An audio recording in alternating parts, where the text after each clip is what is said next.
WIFTBPM. WIIFTBP. Media's just for you and me.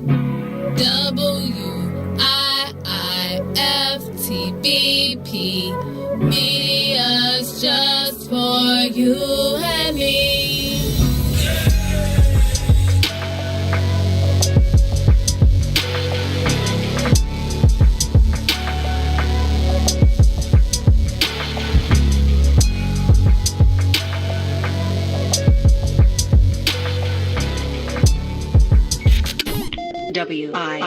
WIFTBP. Live from your studio. You're listening to Book of Dawn. With Dawn Milhouse.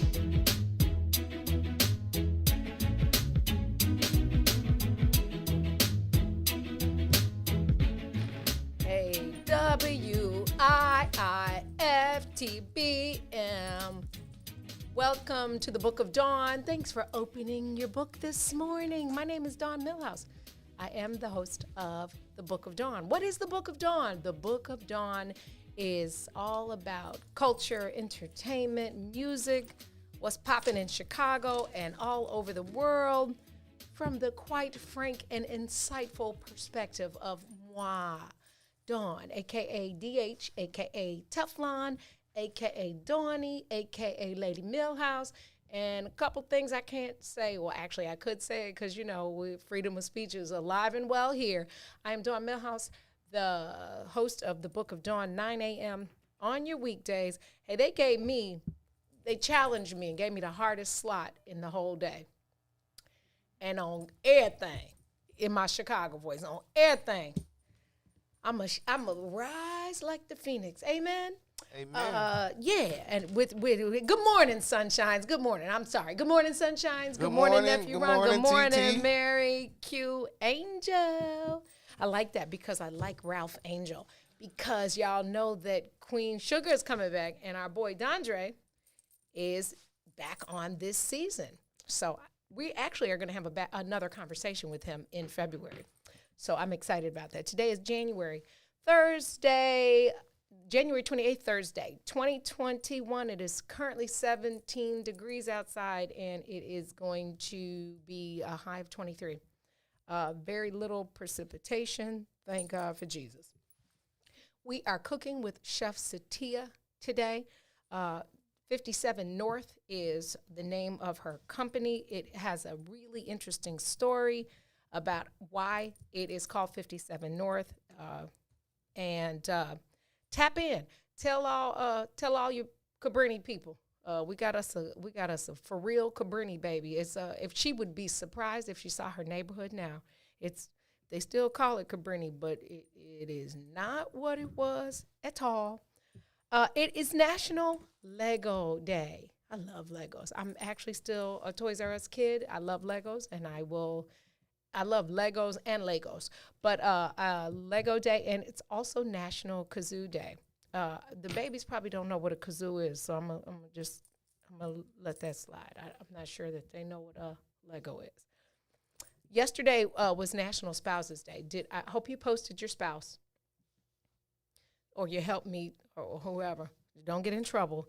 I didn't know it was a thing, but it's like the precursor to Valentine's Day. For my black people.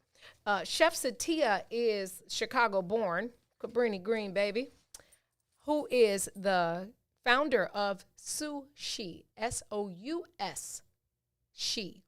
Sue, if you're familiar with cooking and culinary terms, Sue is a chef.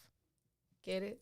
Sushi, like sushi, food, sushi, sous chef, all things connected is and she says that her famous quote, and it's going to be one of my here's two things today, is you can't get full if your soul isn't fed. That's pretty deep.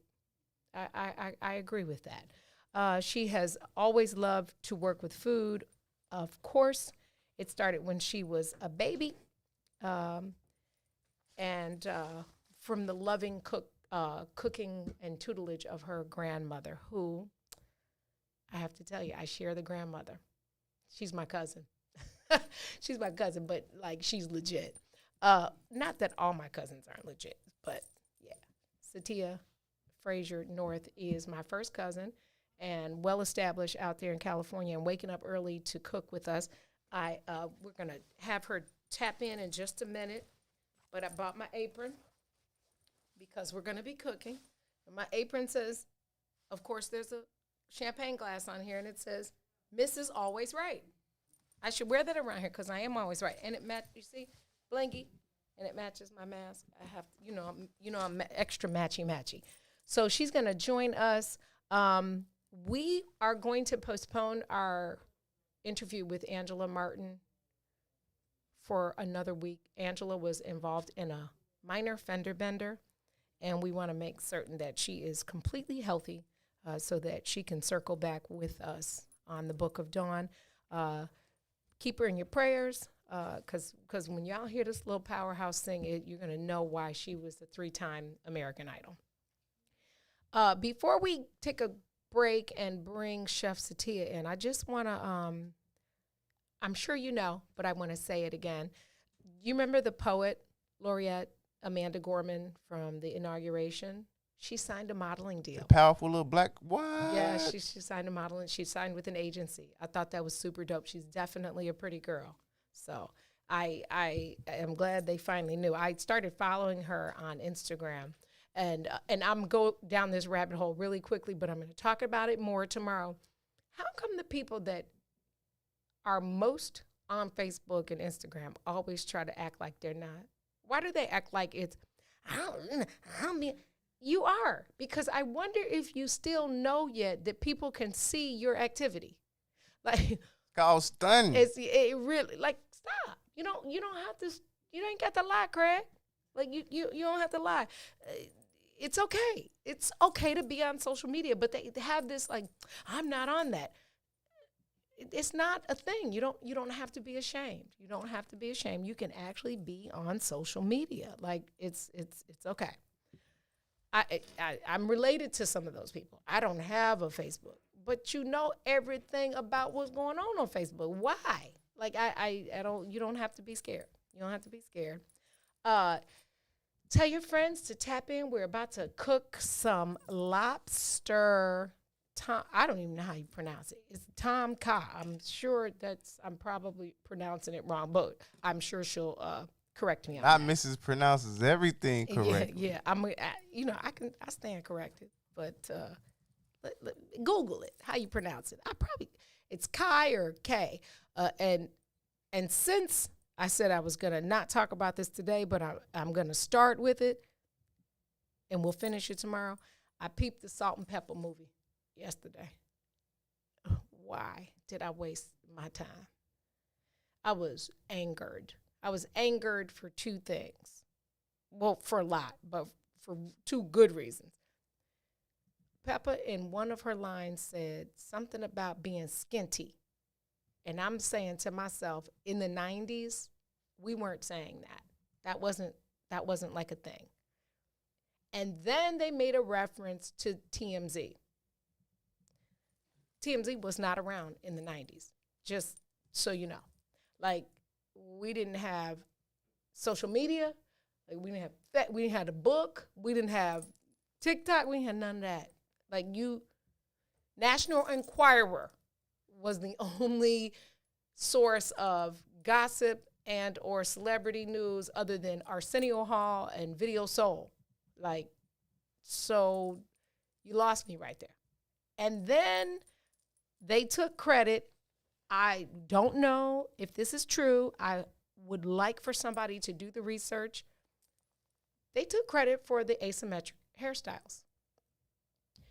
Allegedly, Peppa was getting her hair done, and some came out because the girl put too much relaxer in it, and it fell out crooked, and Salt said, okay, well, cut it like that, and I'm going to cut mine like that.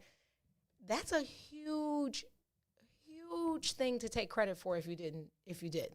Like, And I definitely had I did, I got pictures. I'll show you. I had the asymmetric, and you had to keep asymmetric because it would grow back crooked. Now I had the whole long tail, cut everything off, have a long tail. I did all that.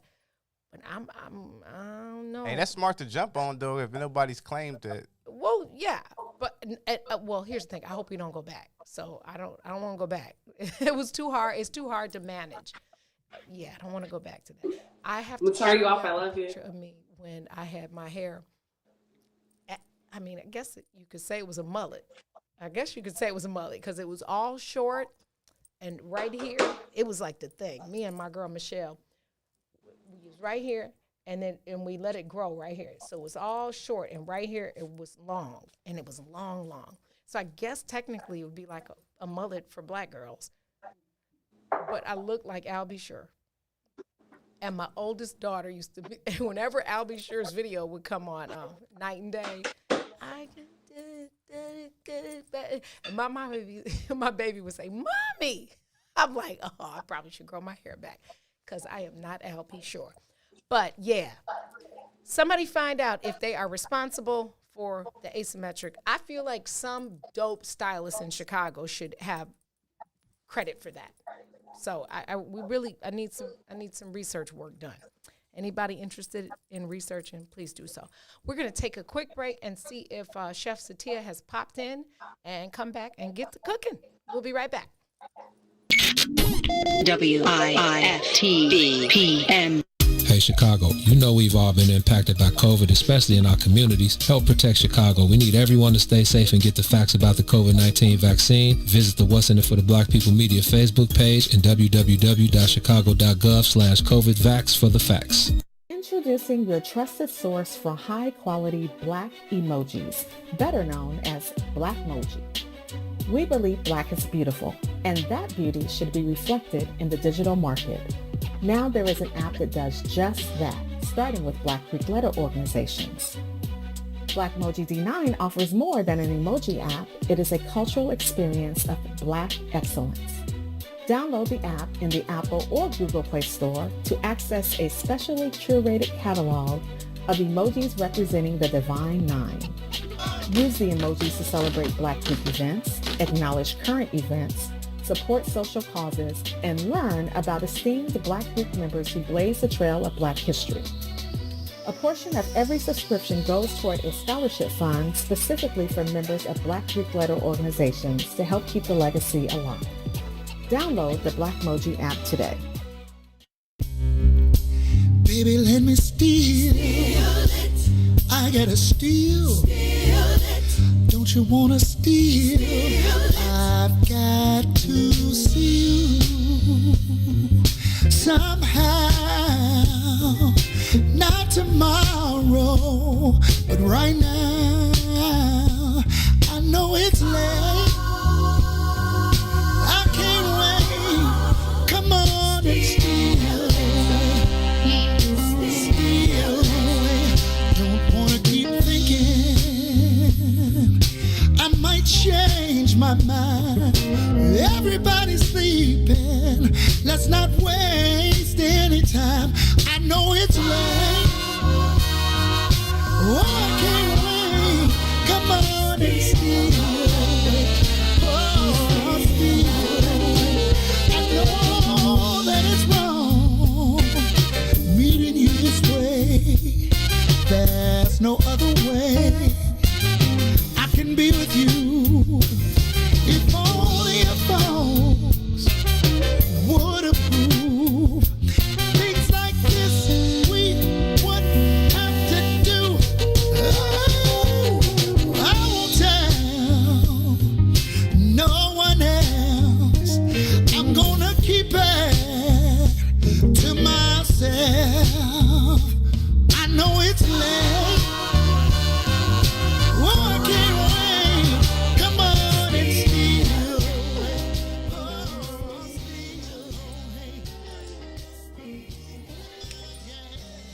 Welcome back. You are tuned in to the Book of Dawn, Thursday, January 28th. For the culture today, we are going to... Oh, hold on. I forgot to put my apron on. Hold on. Hold on, y'all. Forgot. Gotta put my apron on. I'm cooking with Chef Satia. Hold on.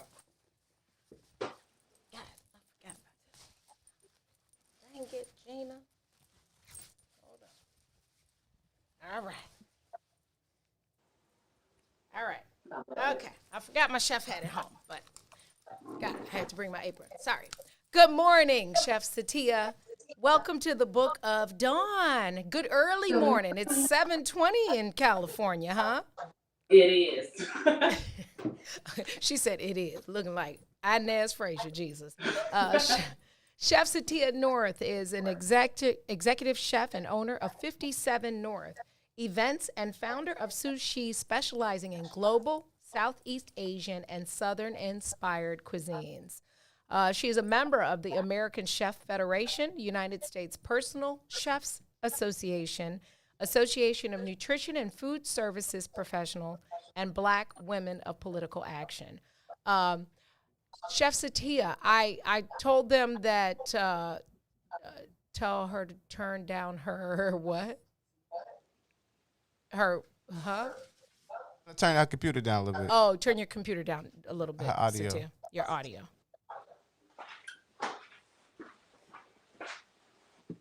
Satia, they said turn down your audio just a little bit. We can hear you. They said turn it down just a little bit so we won't get feedback. Yep, perfect. All right. I already slipped and told them that we're actually blood related, but it doesn't take any credibility from what you have started and accomplished in your journey to becoming a member of the Chef Federation. That sounds like something I would hear on Food Network, like on one of those shows with the Iron Chef and stuff. I can't wait to see you on one of those shows.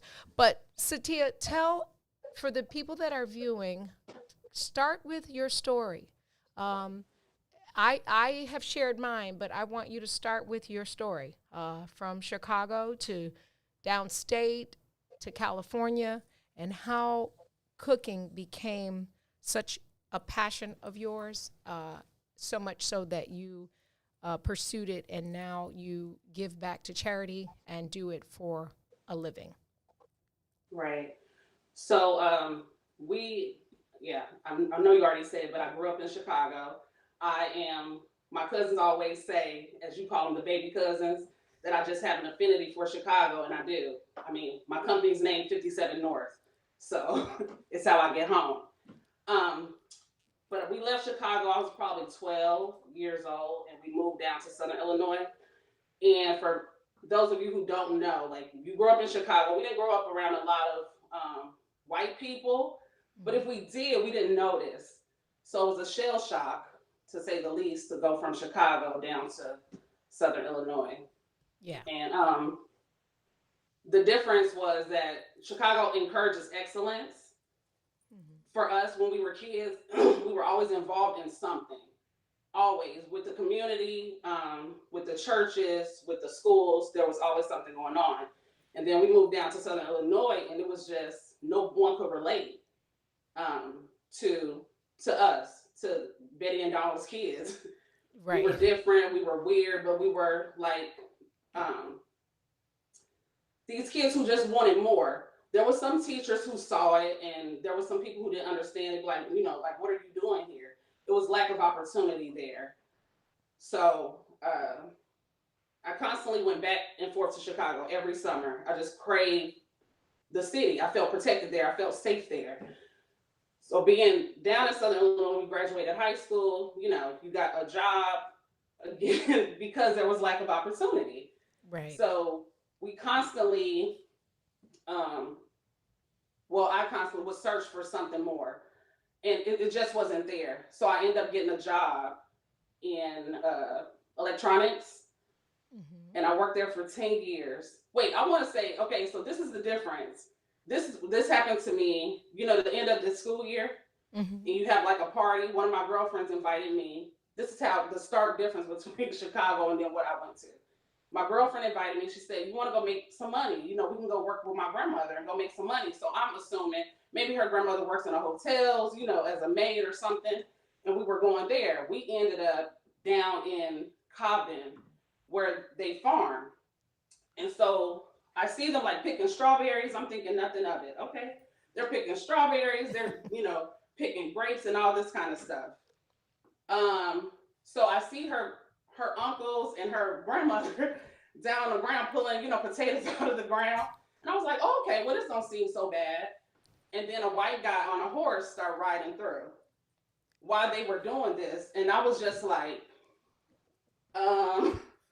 this is not, I don't know what this is, but this is not, I can't do this. So yeah, this is a little bit close, a little too close to something I read about. Exactly. I was like, I can't, my grandmother, if she knew, yeah, I was down here. Yeah, no, it was not a good look. So, just fast forward, and we would always talk about things that we knew about. We thought, books we've read, dances we've been to. We go to the Symphony in Chicago. We go downtown. As kids, we leave Cabrini Green and walk downtown. I was just telling my sister about this. And walk downtown or walk to my grandmother's house, Halstead. And it was just a different world. We saw a lot of things. So to take that down to Southern Illinois and no one could understand, real talk, they didn't know who Rosa Parks was, just that kind of stuff. So we were just in our own world. Mm-hmm. Mm-hmm. So fast forward, so I went to, I don't know how many people were watching who went to SIU and work at West Teleservices, but West was this huge thing, this telemarketing company. We all worked at from 18 to maybe 21 years old, but you made a lot of good money. You were making $24 an hour, sometimes $50 an hour at this place. And this is in the 90s. Yeah, that's good money. Right. So I did that for a long time, or until it closed and they moved into the Bahamas. But I took a job at Ice and Electronics, and I was a manager there. I worked in logistics. I did production assembly. And I was probably 28 when I was up for a promotion, because the Japanese guys kept telling me, if you're doing this, you might as well go ahead and take the position. And I said, well, sure, So I went in. The interview went well because I was well versed in what I was doing. Sure. And then the guy, one of the white guys, came to me. We were the same age. We didn't really get along.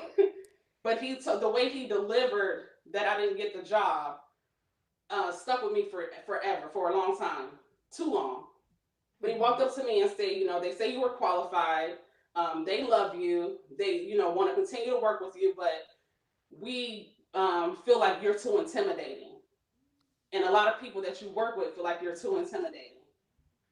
So from a girl who was very sure of herself, had a ton of confidence, and all this from this guy, it shut me down. I climbed inside of myself. And I stayed there and I worked there for 10 years. Just, in that. But while I was there, I would cook, I would have parties. I'm not used to being told no. Nothing's changed. I'm just not. Right. So I would have birthday parties. My birthday is my favorite time of the year. I would shut down the whole plant and say, we're having a birthday party for me. Right. And I would cook and I would cater it. And that's how a lot of people got to know, oh, this girl, maybe I should have her over to do something for me. And, so that's how it kind of started. Now, let me ask you, you mentioned that you work with a lot of Japanese people. Is that where you first learned or were inspired to the Asian cuisine? Oh yeah, because they take us out to dinner. I like to read a lot, not a lot of fiction. I loved watching the Food Network. I love when they would travel to places. I think my first time having sushi was when one of the Japanese men invited me over to their home, and they were had somebody there making sushi. And I just fell in love with it, the flavors, the ginger, the umami flavors, which I found out later, that's my palate, that's my type. I really love umami flavors. And so my aesthetic is more to the Asian cuisine. So I'll say, yeah, it did start there. Can you tell us for those of there, so there are so many. Let's just for a second stick with the sushi because everybody assumes that sushi is all raw. Right. There is a large raw presence, but it's not anything that you should be frightened to try. It's not like, you went and grabbed the fish out the water yourself and bit it. It's not that raw. So for those of us watching or listening that don't understand the flavor palette that you just described, can you share what that is, and really give us just a little tutelage on sushi, so that we have a better understanding that it's just not all squiggly and raw. Right. So sushi, from the Japanese culture, does come from raw fish, but all sushi is not raw. So sashimi, which is a lot of, the salmon, the hibachi, a lot of the raw fish. But what I was exposed to first was like the California roll, which everyone loves. It's just like a crab salad, stuffed in seaweed. So a lot of things. So I like from Hawaii. I think it's I'm gonna get this name wrong, but they have the rice musubi, I believe. Musubi, with the rice and the spam wrapped in seaweed. But in the Japanese culture, sushi is so regarded to where they don't want you to mistaken like a California roll for sushi or the fried tempura for sushi. It's become so Americanized that now you can go in any sushi bar and they have like, fried sushi or, cooked sushi and then your sashimi, when instinctively and what it's supposed to be is, and always has been, is the raw element of the fish. Now, I am a huge sashimi fan. However, I personally like really thin cuts, like yellowtail. Same.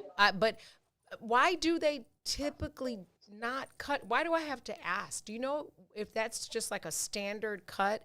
Because I always have to ask. It's the standard. Okay, yeah. I don't. Yeah, and so what you find, like if you go to a traditional Japanese restaurant or someone who just, now that it's been so Americanized, you get like thin cuts, especially like the pop-ups and stuff like that. When you go to like the high end, it's so traditional that they do it based the way that they were taught. And when you're taught to make sushi, you're not taught, the thin slice. That's more, like you said, to a preference. So people know, like chefs know now that their clients prefer it, especially when you want to eat more. They know that they prefer to like slice of tuna really thin, slice of salmon really thin. It's more palatable too. Yeah, I agree. Okay, so a question was posed about how reading has influenced your cooking. Well, let me stop there. Let me not call it cooking. Is it that's not offensive, is it, to call it cooking No. to chef? That's Okay. what we're doing. Okay. So, how has reading influenced your passion and your cooking? Very much so. So one of my favorite books is the Flavor Bible. I cook from a different aesthetic than maybe the average chef. I went through an accelerated program, so I really like flavors. So when we were talking about umami earlier, someone may say, I may make the Flavor Bible. Okay, so about reading the Flavor Bible, I read from front to back, just about all the spice and what spices and herbs and all these kind of things meant, why they're likened to certain regions, that kind of thing. And what I found was a few summers ago, I was cooking and I started cooking with tea.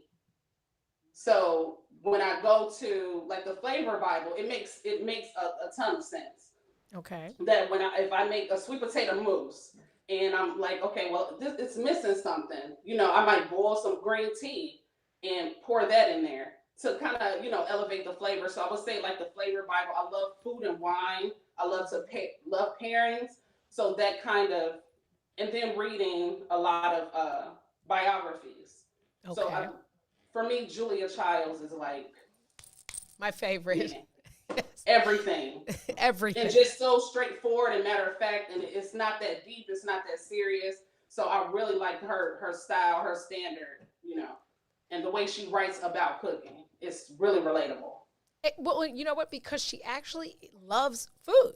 Like Yes. she loves food, and she made that very clear. For those of you who are younger than us, Julia Childs is the French chef. And if you've never seen her or heard of her, find it on one of these TV channels that you can reach back to in an old lady voice, retch back to. If you like food and you think you can cook and you don't know who the French chef is, shame on you.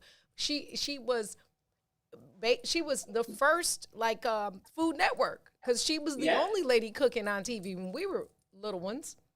The truth.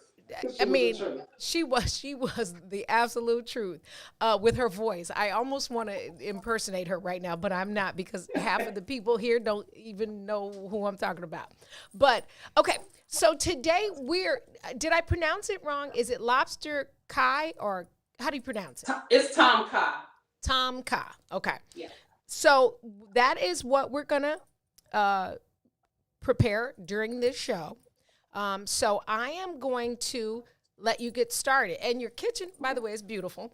I guess you need a kitchen like that when you're cooking at this level. So share with us why you chose this recipe, and let's get started.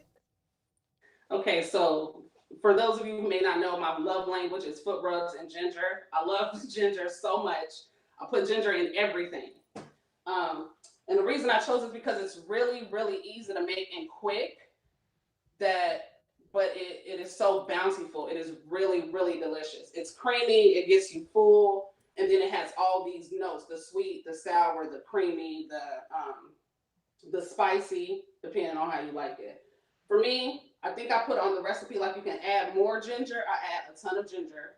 And people who follow me and cook with me know that I put ginger in everything. It just makes it taste better. So the base of this is lemongrass, garlic, ginger, cilantro. So just imagine all of those fragrances, those notes in here.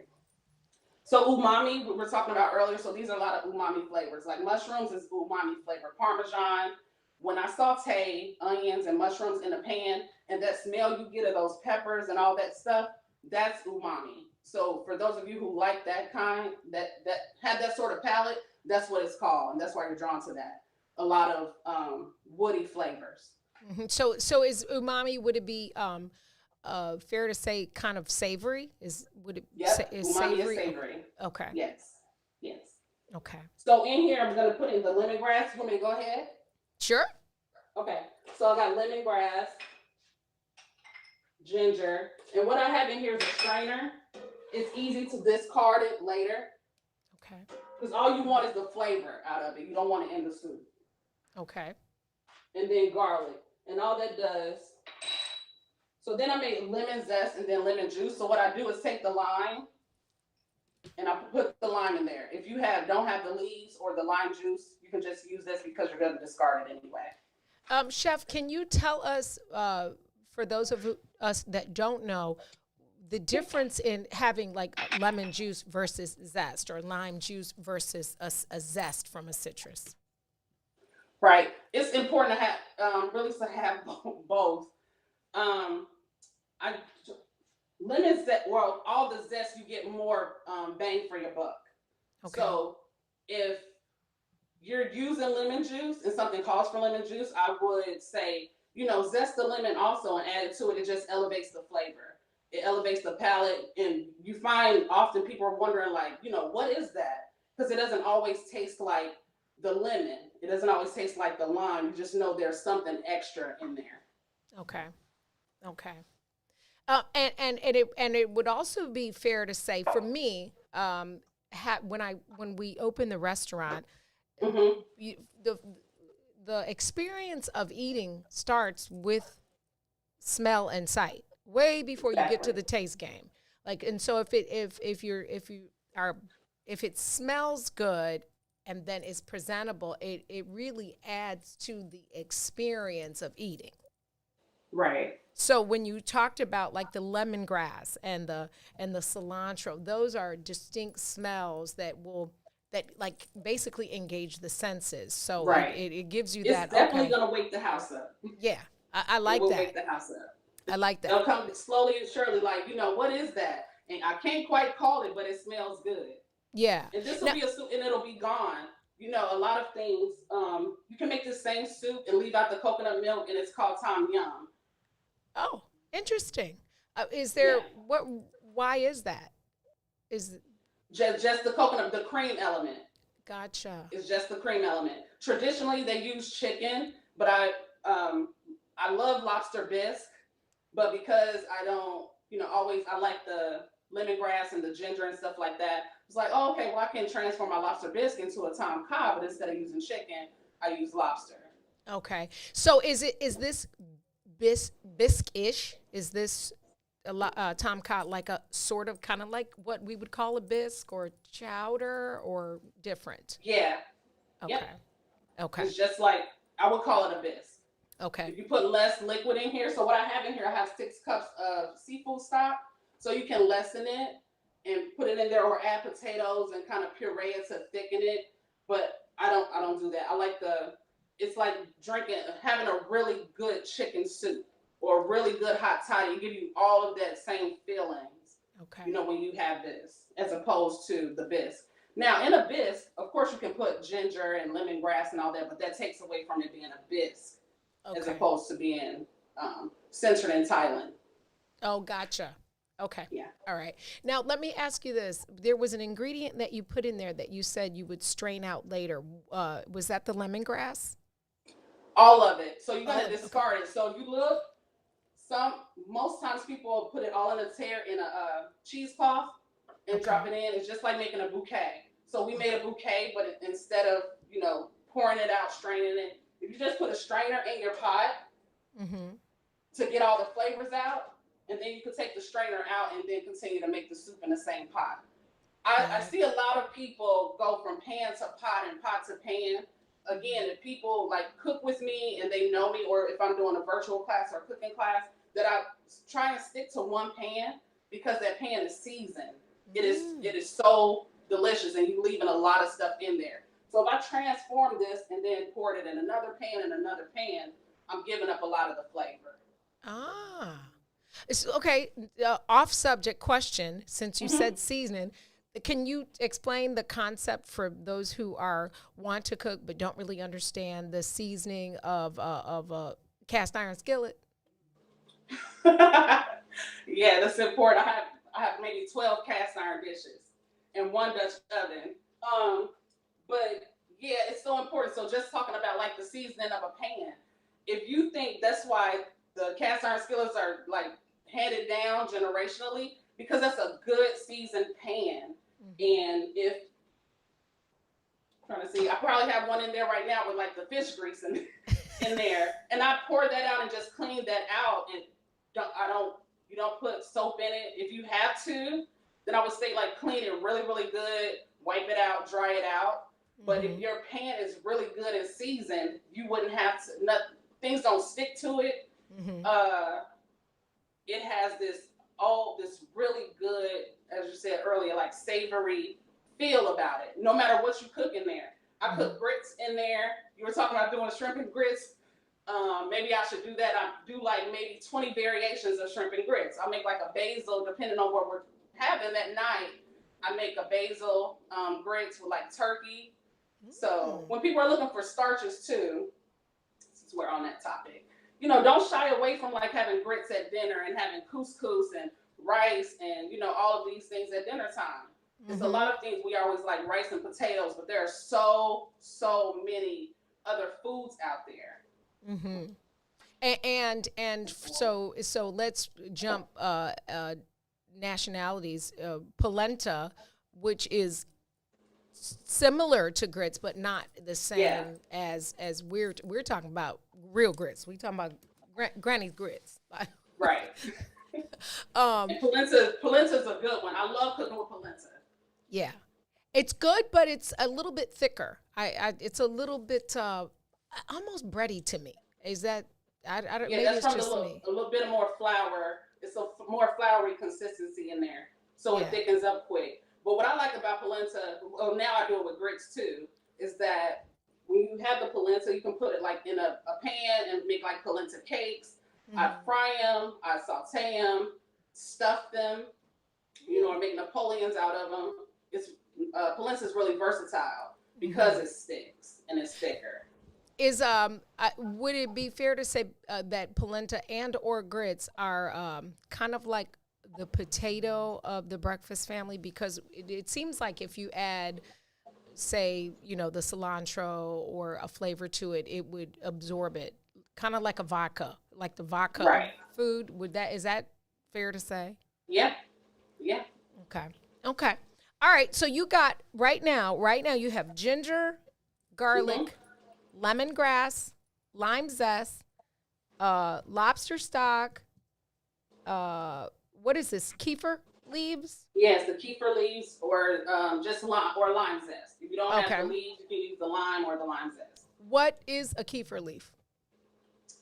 It's a lime leaf. So Okay. it's we talked about, people say, and you know this, like we've ate at MV. We just came back from Monterey, and it was like short ribs on the menu, and he was like, "Well, if it's not like MV's, then I don't want it." Right. Okay. Right. Because that was fire. Thank you. Thank you. But different regions, all the food is the same. So it's just, they mostly just have a different name. Okay. So what I find, and why I say, I do a lot of Caribbean dishes and a lot of Thai dishes and a lot of African dishes, is because it's maybe one ingredient or one spice off, but it's the same thing. And people see like something like kefir leaves and say, "Oh, okay, well, I don't know what that is. They don't have that." When really you can use lime leaves or, fresh lime. Or the same with, like, I use oyster mushrooms. Okay. And that's not really popular, but they're really mild and go really good with fish. Okay. And so you have coconut milk in there as well. You have Right. sugar and you have fish sauce. What is fish sauce and where do we purchase that? So fish sauce is derived from fish. So it's like if you put in pureed anchovies and get that really salty, good flavor from it. Okay. And then on top of that, you add in sea salt. And Okay. then you strain that. And then that's how you get really good fish sauce. Okay. Okay. And are you boiling that or steaming that right now? So right now I'm just boiling, which is about done right now. So like I said, it goes really quick. So Okay. this got all the flavors out of it. The lime is really soft. The garlic, I can smell it. So I would discard that. Okay. And then as I'm discarding that, I add the mushrooms in. So I'll do that. Okay.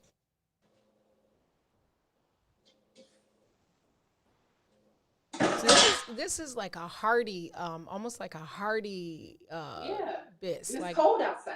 Yeah, it's cold outside. Fair enough. It's cold here, so I can only imagine. What would you? So these are. What so I would have you drink shiitake with and that? oyster. What's that? Chef, what cocktail would you have with this once it's done? Ooh, a mojito Oh, goes really good with this. okay. A mojito goes good with this. Sake goes good with this, of course. The ginger. A hot toddy goes good with this. Okay. Yeah. It's pretty good. This kind of like the Netflix and chill soup. What the It really kids is. say? This the cake and soup. You can cake with this. It is in a big bowl. I mean, it's really good. And I hope if you guys make it, let me know. I know one of my cousins said she had an aversion. She can't have seafood. I say you don't need it. That's like the last thing I put in there. Gotcha. So you can have all the rest of everything, or just add chicken to it. Yeah, So I have because you shiitake also mushroom mentioned, liver. you also, pardon for interrupting, but you also mentioned using chicken stock as well. Can you do Right. this? Can you do this with like a vegan, from a vegan perspective? Absolutely. Okay. So you just use vegetable stock. It's Okay. a lot of the dishes, and that's why I love Southeast Asian food and Caribbean food as much as the meat part is talked about all the time.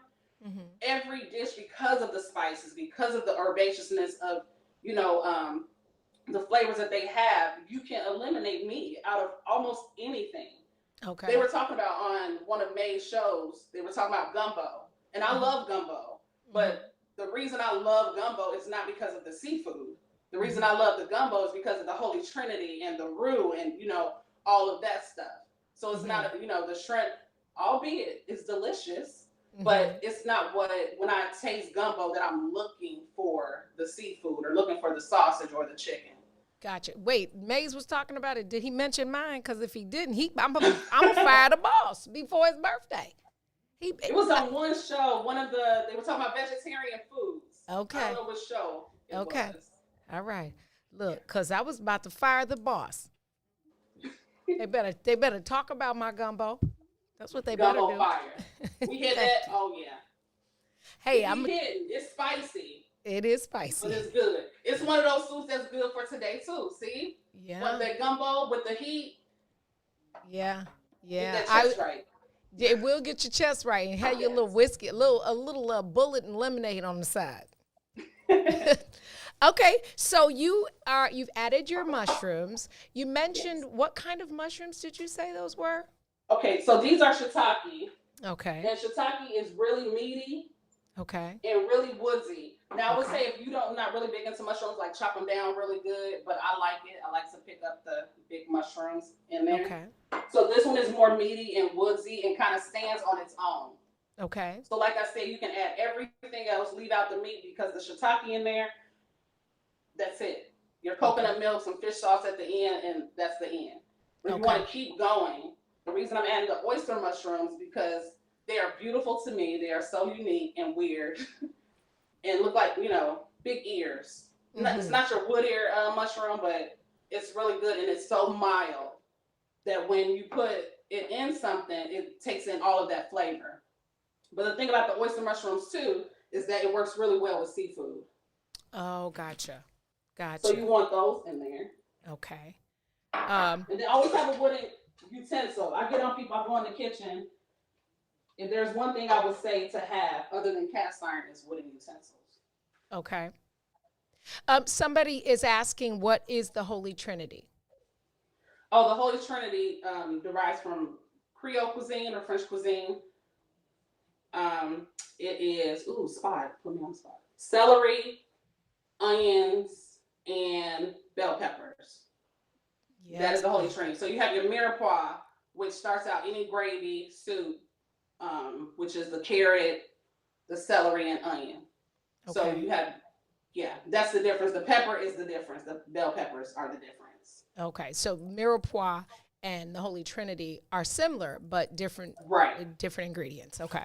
And take on different flavors. So we make a green seasoning often. I do a lot of things ahead of time and like store it or freeze it. So if I wanted to make something like the Holy Trinity, so like I told you, something may be one ingredient off. Or if I wanted to make green seasoning, likening it to Jamaica or Trinidad, I would put all my bell peppers, cilantro and all this stuff in a blender, mix it up, put it in a jar to use it whenever I'm ready, as opposed to chopping up, onions and bell peppers all the time. Yeah. So when you hear people say, did you use the green seasoning? Often we thinking, if we don't know, they're talking about a sauce or a condiment or a side, when all they're doing, they're just talking about, the vegetables that they use, like we do, the onions, the garlic, and all that kind of stuff. Okay. Okay. What we're going to do now is take a break. In 5 minutes? Okay, cool. We're gonna wait 5 minutes and take a break. So let's stay with part of the experience that you do as a profession is understanding those little nuances, like Jamaican cuisine versus mirepoix versus Trinity, and then how to blend those together or not, and create. So if I am never been in the kitchen, what would be some of the basic advice you could give me when I want to start this process of learning how to blend flavors and spices? What are some very simple things that I could do to start that process? So speaking of things like the Holy Trinity or the mirepoix, I would say I'll start with that. Okay. Just about anything you cook, if you really think about it, wherever you start, you're going to start with onions, celery, garlic, carrots, to always have that and play with that. Play with that often. Saute that, add salt and pepper to it, add some thyme to it. What I will say, and people might disagree, is that when you're like dry herbs, and this is good for a kitchen, people who cook at home all the time, dry herbs you want to put in at the beginning stage, at the saute stage. You don't want to put dry herbs in midway cooking or at the end. Imagine putting dry thyme or herbs de Provence in at the end. It's perfuming. But if you put it in at the beginning, it opens up, and it's as if you use fresh thyme, fresh rosemary, those kind of things. I would say stock your spice cabinet. Don't be afraid to use spices. Okay. Do not be afraid to use spices. And there's spice in everything. I would also say throw away iodized salt. And I say people give me flack for that too. I have to get on my people who are older than me and really say throw out that iodized salt. Use sea salt, use kosher salt, anything but that. But as to your question, I would all three of those things. Don't be afraid to use seasoning. Do not be afraid to use spices. Ask people about what they put in their food. And why do you use thyme as opposed to rosemary, and why do you use basil as opposed to herbs de Provence? I don't use that either. It's too perfumey and lavender for me. I don't care for it either. Actually, Yeah. I have it. I have not learned how to properly use it, but it definitely has it is way too floral. Let's talk about the difference, because what I learned recently, I don't know what I was preparing, but I learned that when you're using fresh oregano, you have to use like 7 times more fresh to get the same flavor profile you would with a dried seasoning. Is that common? It's true. Okay. That's true. And that's why I say, so imagine putting in a little bit of seasoning at the end of oregano, just spice. It doesn't do it justice. So the reason you would use fresh is to lighten it up at the end. You know what I mean? Like to bring it alive at the end. So like with rosemary, I smash down the rosemary, and you can stuff or, put in something ahead of time. But things like thyme and oregano, it is really, really important. And now that I said it, I want people to try this and see. So if I make the mirepoix, I'm instantly adding thyme to that before I add any liquid, before I add anything.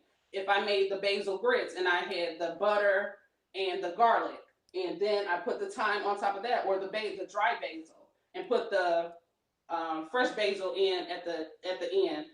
But another thing is that you lose flavor and you change the flavor profile if you use fresh in the beginning as opposed to the end.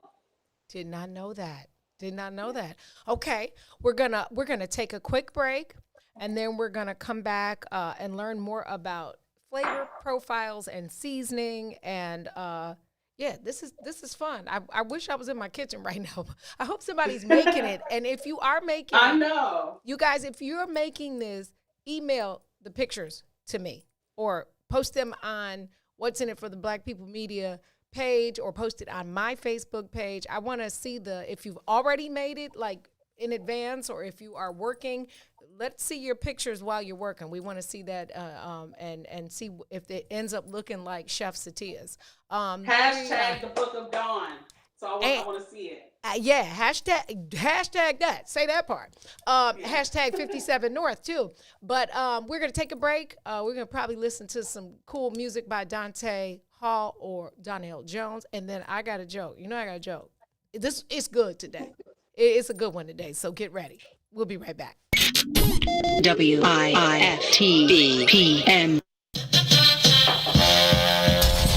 Rogers, let me ask a question. Do either that son or your grandson smell like transmission fluid? We trying to find Ruthie a husband. You funny names. Trying to find Ruthie a husband. We trying to find Ruthie a husband. You heard that good, didn't Let you? me ask you, Rogers, what does Ruthie need to do to find her husband? I listen to her. I listen to her little voice. I like that little passing voice she got. Hey, she say, I know you kind of small, ain't you? Ruth, she said you got a pension. Huh? She said you got a Look pension. here. I'm coming down to the. Where you on station located at? Where y'all located? Ruth, we down here in Bronzeville. Look, this is what we gonna do. We gonna get you. We gonna do a love connection off the line. Rogers, I want to tell you, man, thank you so much for calling. You all downtown somewhere? Yeah, we downtown. Ruth, I'm gonna put Y'all Ruth. talking about it. Matter of fact, I'm gonna get the address. I'm gonna come into y'all station one morning. We gonna have you come down. We gonna have you and Ruthie, and we gonna have you sit I'm right an early bird anyway. Ruthie, you can be the grandmama, the great grandmama of over 110 children. I love big families. You know what I'm saying? 110.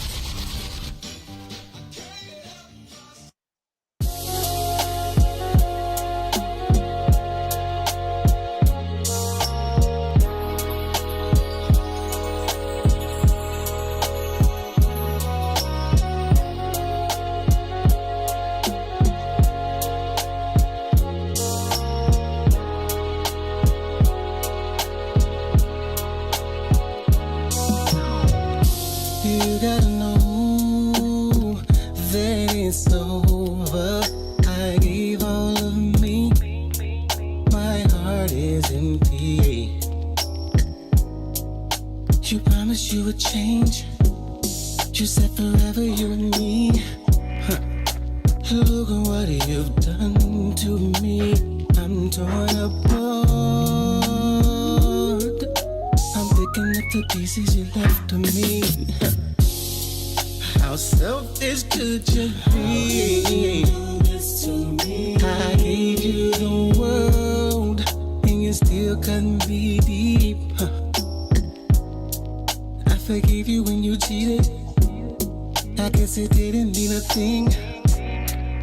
No more excuses. I packed your bags, they at the door. 'Cause I'm through with you. Can't believe the things you put me through. I gave you all my love and then this what you do. Everything you did about the comeback, you gon' get this karma. Nothing karma. You end up losing everything you love.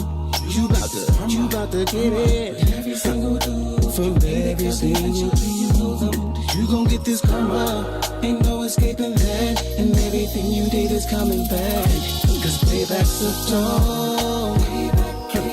Oh, you got to pay it back to me. Yeah. 'Cause I didn't deserve it. It's a dog. It's a dog. Leave me alone. Can't take no more. I've a weekend from sleep. No more you selling dreams. No. 'Cause I fell in love with me. You're kinda loving I don't need. I've got control of me. Your bags is at the door. I'm through with you. Can't believe the things you put me through. I gave you all my love and then that's what you do. Everything you did about the comeback, you gon' get this karma. Nothing karma. You end up losing everything you love. You gon' get this karma. You about to get it. Every single Did you hear my neck crack? Did you hear my neck crack? Jesus. Welcome back. You are tuned into the Book of Dawn, broadcasting live from the What's in It for the Black People Media Studios. Stay tuned after the Book of Dawn. We have host Tennille Jackson with Parenting in a Pandemic. If we haven't learned anything, we've learned that is extremely challenging, and yeah, I'm sure every parent could use some advice. Like, look, I even need advice on how to parent with my puppy, because he is already separation anxiety. So that little Maltese, I'm like, bruh, we need some space. I need, like he don't understand personal space. So parenting in a pandemic at noon, and then the greener side of things. It's like food conversations. I'm starving right now, by the way. And then I said what I said. Good morning, brother Toussaint is out of Facebook jail. Welcome to the Book of Dawn, little big brother. We have some questions. We are talking this morning with Chef Satia, executive chef and owner of 57 North Catering.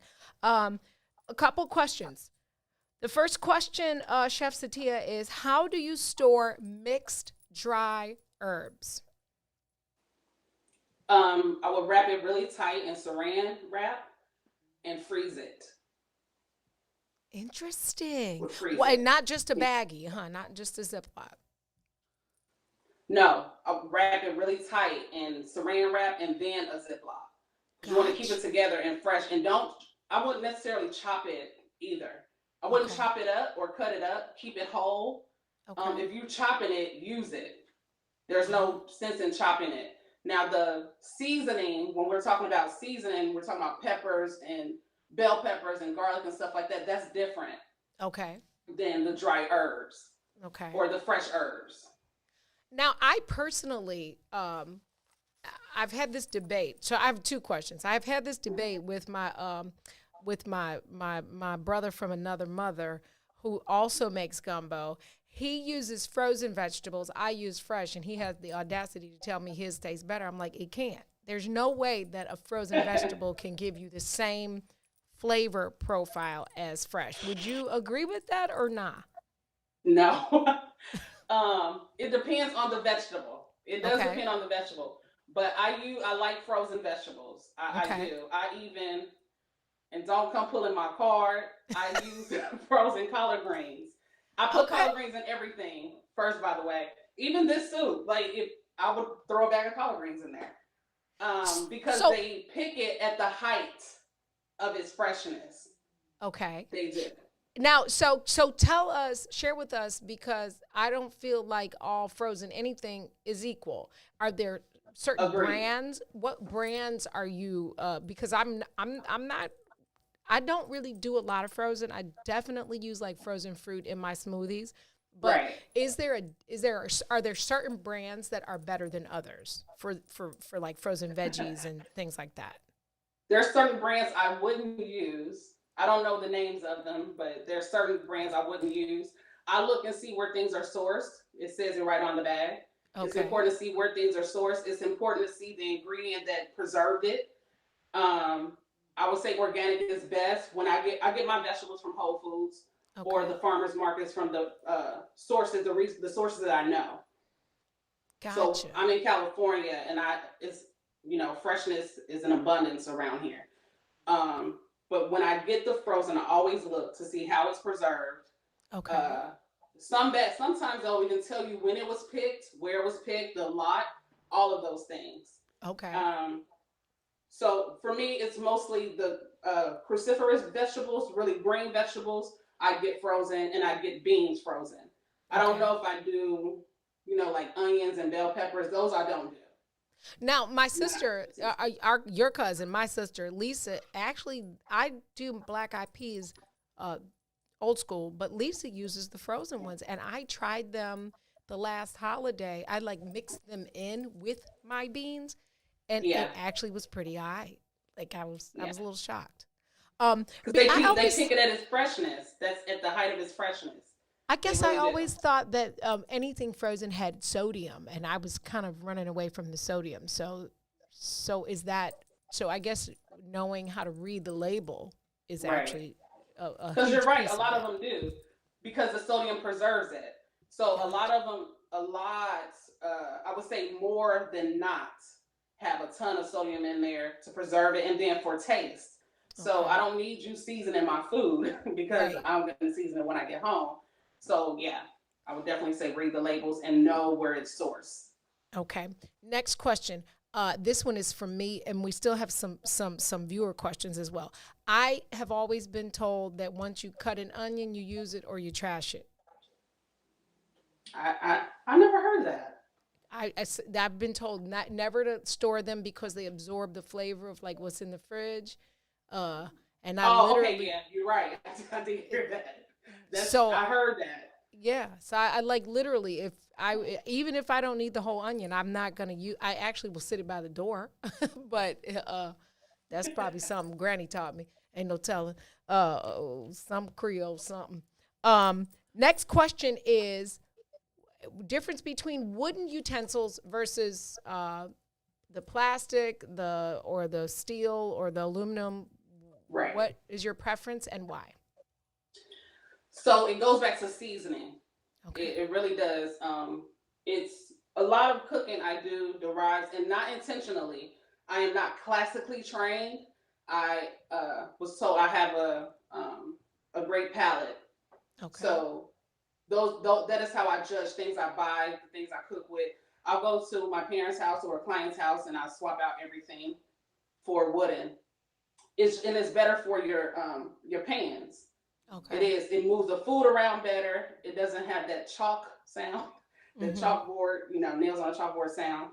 But I think it's just better. And if you look back, a lot of African cuisine, a lot of Caribbean cuisine, when they use like the clay pots and stuff like that, they're using the wooden utensils or utensils even made. They take like the tree bark and they make some kind of utensils to move the food around, so. Gotcha. I just think it's better. Cutting boards, everything I use is always to season. My cutting boards are seasoned with the thing I may have cooked before. It won't taste like the onion. If I clean it properly, it won't taste like the onion, but the cutting board is seasoned. It's seen some things, it's felt some things, it knows how to move around the pot, it knows how to move around the knife. So yeah, that touched me. It's seen some things, it felt some things. That's relevant. Yeah. That you need that seasoning. That's like aging gracefully. Another question posed was, what do you have suggestions for Valentine meals? Oh my God, it's my favorite. So I do this my favorite time of year. I don't even celebrate really Valentine's Day because my anniversary we were never able to be together on Valentine's Day. Okay. So, and now I'm always working Valentine's Day. But man, I would say start at the top. I'm a big proponent of amuse-bouche. Okay. So a lot of amuse-bouche. Okay, let's say me. If someone was planning something for me, what I would want is a ton of amuse-bouche of different things to, amuse my mouth, to entertain the mouth. Different flavors, different styles, different types, different drinks, both alcohol, non-alcohol wines. Not for me, beers, but cocktails. You want to take people on an experience. And if you're not really accustomed or want amuse-bouche, say a guy wants the steak and potatoes, start at the top. You create a beautiful soup, a beautiful silky soup, a beautiful salad with all these beautiful colors because you want to remember it and you want the experience of it. And for those of you, hold on one second. I have to share with what an amuse is. So in restaurant lingo and chef lingo, an amuse-bouche is, I'm gonna make it real. I'm gonna break it down real plain, y'all. It's like foreplay. It's like full foreplay. It's like, you don't want to run. You don't want to get off work and jump into bed and just, bang. You so an amuse is foreplay, but for food. So it's like a small, and it's bite size. It really is just something to turn on the senses. Right. Y'all know if I know if I talk about sex, y'all will understand. So, so in sex, it would be foreplay. So the amuse-bouche is the when they doing the stuff you like, kissing you behind the ear and doing all that little nasty stuff. Okay, go ahead. I'm sorry I interrupted. I just had to make them understand. So in a different setting, when I have my events, that's how I explain it because that is perfectly said. That is what it is because it does that. So imagine Valentine's Day, even telling your partner about that, or being able to explain what the different amuse-bouche is, or the appetizers and hors d'oeuvres, which don't sound as sexy as amuse-bouche, things that amuse the mouth. Yeah. So yeah, Valentine's Day is a good one. That's the one you can like really experiment and create an experience. I always say, again, my cousins, your baby cousins, we always talk about self-care and things. My self-care for me, I'll hop on a plane and just go to Vegas to have dinner because I feel like I'm in Paris. I love you know that. what I mean? Those are things that I do and people can really do for themselves, centered around food. Everything I do, every thought I have is centered around food because, you know, the table, and it's really healing. It's really good. Conversation starters, and it makes you feel good. So let's go off a little bit again, some more, and say like, how important, in your opinion, or your experience, are table settings, and then let's go from there into. And I know this is a double question, but the setup of your kitchen, is there? Everybody has a way. Like I, at one point in my younger years, thought having all the gadgets on the counter all at the same time was like the coolest ish ever. Now I like to store them and bring them out as I use them. But as a chef, tell us about the organization of your kitchen and refrigerator, and then also tell us about like table settings and the presentation of the food, how important that part is. Right. So the kitchen, in my kitchen, I don't like things on the counter. The only thing for me I want to see is the utensils that I use regularly, like my wooden spoons, my whisk. Those can be, and they have to be, you know, together in a space, easy access, right here, right next to the stove. I'm not big on a whole lot of gadgets. I have like a food processor, and a mixer. And the only reason I have the mixer now is because for my body butters. Before, I'm old school, and I say that a lot, but I really am. I just, you know, I take a spoon and I'll whip it up, or I get a whisk and I whip it up. Is it a time saver to have those things? Absolutely. But it doesn't work for me. It doesn't feel as organic for me. And then, so I'm trying to think. Always have tea and fresh vegetables and fruit on the counter. That's it. Tea, utensils, fresh fruit, fresh vegetables. Those are always out for people to see. As far as presentation, it is everything. It is epic. It's what you see. So when you were talking about foreplay, you imagine going into a space and everything's in disarray.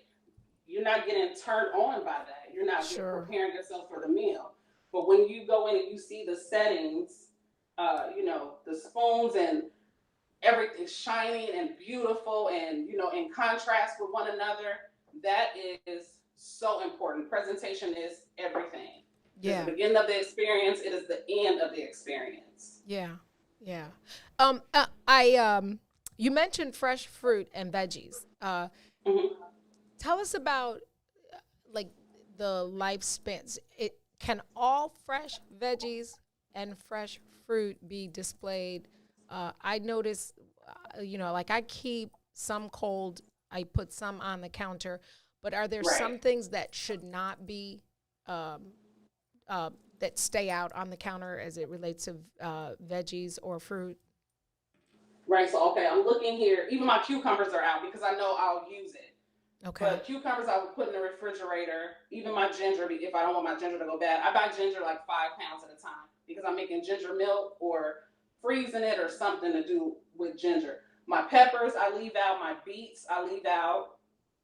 But I don't leave them out more than 3 days. So if I know I'm not going to use it in 3 days, then I store it in the refrigerator. And it goes for the beets. It goes for the bell peppers. My plantains, if I know I want to eat plantains and I know I'm not pronouncing it the correct way, it's just how we say it. The plantains I'll put in the refrigerator for use like a month ahead of time. Gotcha. But then, you know, I'll pull it out. Like I still have plantains here that I'll make maybe next week. And I want them to be really ripe and really ready. But for the most part, I leave everything out. I'm trying to, my avocados, very important. Organic has a better shelf life.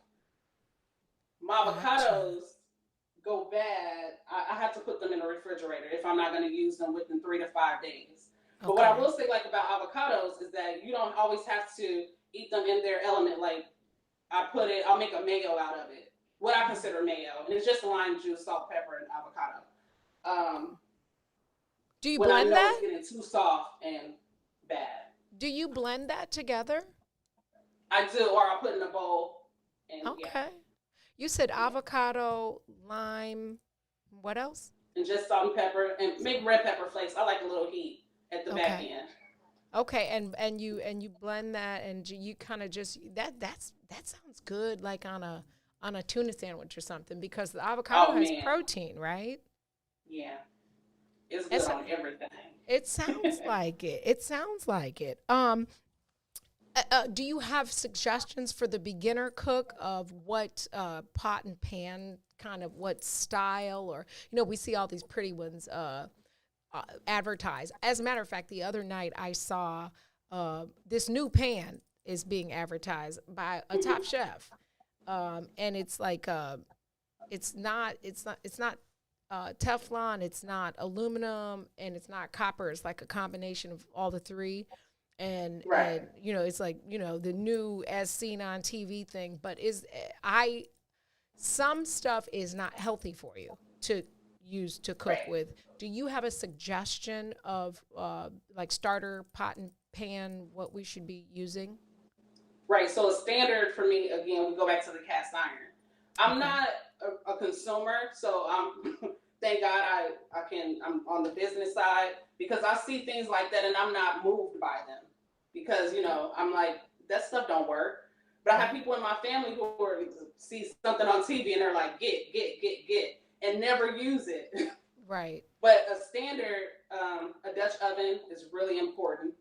Okay. Cast iron skillets, and then a really good non-stick skillet, not Teflon. Teflon is not good for you. Okay. With the stuff down in the bottom of the pan. But a good non-stick, I can't think right now. I'll put it in here later, but I have one. I don't know if it's clay. I'm not sure the material or what it's made of. But a non-stick pan, cast iron skillet of all sizes, cast iron of all sizes. A Dutch oven, if you can, of all sizes, maybe 2 of those. I really like cooking in these in clay pots and kettles, even cast iron kettles, because it holds the heat. And it is so flavorful, and you don't have to have, as I said earlier, consistently transferring, from this pan to this pan, when you can make everything in this one pot. It's like back in the good times, the good old days. You throw everything up in there, and it just turns out amazing meals time after time. Now, so let me ask you and I know some of this may seem remedial, but for people that are have never done cooked for the experience more, what is a Dutch oven? I don't want them to think that it's another oven that you like bring, like a microwave. So can you share? So it got its name from that, because it cooks like an oven. So what it is you get it in cast iron ceramic, and it's a really dense, heavy pot that once it's sealed, it cooks as if it's in an oven. Gotcha. So I baked a cake in here. I've done lasagnas in here, and on top of the stove. Just never even put it in the oven, because it has that same, and it keeps a regulated heat. You can, turn it up, turn it down, kind of watch it. Now, you also mentioned, and I would have to say I learned this the hard way, when you do cook cast iron, it is, from a temperature perspective, it is, you really have to learn that. When you're coming from like a nonstick pan to a cast iron or a Dutch oven, the temperature game is very different of how you monitor it, because of what you just said about that it has almost like a convection effect.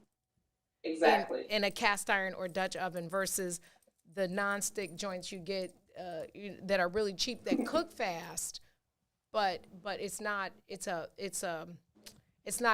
all-encompassing cook. Does that make sense? Right. You get what I'm saying? Am I saying right, Mary? So convection cooking cooks the entire thing. Like cook the whole thing in totality, and heats from every angle, every position. correct. Yeah. So when people learn, I would say, and people, it's probably people who are listening. One of those lessons like frying fish. You can take a regular pot, I think aluminum or stainless steel. I have my stainless steel pots that I've had since 2005. Okay. So I Them will say good that I have seasoning. staple stainless steel pots from 2005 from Dillard's. So good stuff. Is cooking, frying fish. So if I fry fish in my stainless steel pan, I get like this golden, beautiful, looking catfish. Mm-hmm. If you don't know like the temperature, like you were saying, I would say gauge it, turn that heat down, do the test, because I can cook the same fish in a cast iron skillet and it'll turn really, really dark because of that heat. Like a cast iron skillet gets hot. That's why the grannies used to put it in the oven and let it, heat up before they put the cornbread in there, because they know it's going to cook it a little bit and you won't get that same thing from a stainless steel or a Teflon pan. Yeah. Yeah. And that was a hard lesson learned. Same. I was like, yikes. So these are some great nuggets for the beginner chef or somebody who is, the pandemic has created a whole bunch of chefs. Listen. And this is, I'm not gonna say this. I've been wanting to say this, and this is ain't no better time like the present. Here's the thing. Stop posting them pictures of that food that you think you chefing on paper plates or aluminum tins with dirty kitchens. Okay, stop. You know who I'm talking to? Couple of my friends on the book. Stop posting pictures, chefs, on the pandemic chef. You ain't no. Okay, I'm gonna say it again. It's not cute. I don't want to see what you made on your diet, your keto. I want to see it on the paper plate. Put it on the plate. Hey, stop. You cannot be a chef posting pictures of your food on paper plates or in the aluminum tins. And for God's sake, at least clean the kitchen up. Okay? I just had to say, I've been wanting to say that, because if I see another picture, I'm all Chicago today. If I see another picture of the food you cook, first of all, everything you cook ain't cute. Stop it. Stop. Just because you put a piece of parsley on the top, it does not a chef make. I'm just have to keep it 1,000. Right? I'm about to go down a rabbit hole because my nerves get bad when I see the pictures of the food. Stop. I mean, at least make it pretty. My God. Put it in a bowl. Come on now. Or get the high-end paper goods. I mean, there's levels to paper goods. Don't use the old cheesy white plate and be like, I chefed it up. And before we go to break, if you're grilling and you want to post it, clean the grill, okay? Because nothing looks sexy it's not working for me. You're not making me hungry when you post those pictures. You're making me irritate. You're making me want to be petty and say something. So, okay, I'm sorry. I digress. Please, public service announcement. Stop it, y'all. We are going to take a break, and I'm going to tell y'all my joke. That wasn't a joke. I still got the joke, but I had to say that. We started talking about it, and I had to go there. I'm supposed to engage and inform the people from my own perspective, right? You heard that from the Book of Dawn. I dare you to post something. I dare you. I'm going hard. And I don't Facebook beef, but I'm going to talk about you. As a matter of fact, I'm going to say your name. So don't do it and post it. And you're going to share it, too. I'm going to share it. And here's another thing. Stop tagging me on it. Stop tagging me with 99 people on them paper plates. This is the Book of Dawn, or What's in It for the Black People Media. We'll be right back with Chef Satia. WIFTBPM. Introducing your trusted source for high-quality Black emojis, better known as Blackmoji. We believe Black is beautiful, and that beauty should be reflected in the digital market. Now there is an app that does just that, starting with Black Greek letter organizations. Blackmoji D9 offers more than an emoji app. It is a cultural experience of Black excellence. Download the app in the Apple or Google Play Store to access a specially curated catalog of emojis representing the Divine Nine. Use the emojis to celebrate Black Week events, acknowledge current events, support social causes, and learn about esteemed Black Week members who blaze the trail of Black history. A portion of every subscription goes toward a scholarship fund specifically for members of Black Greek-letter organizations to help keep the legacy alive. Download the Blackmoji app today.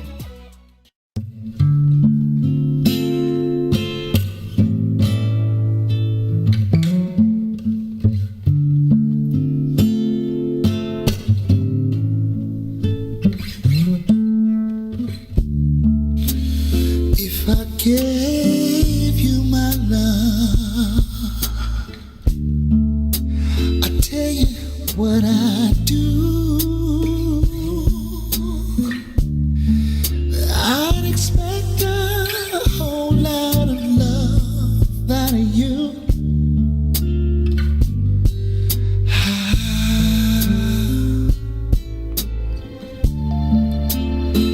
You got to treat me good, and I'll be good to you.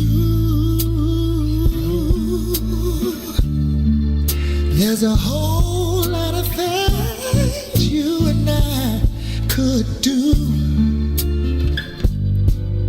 baby.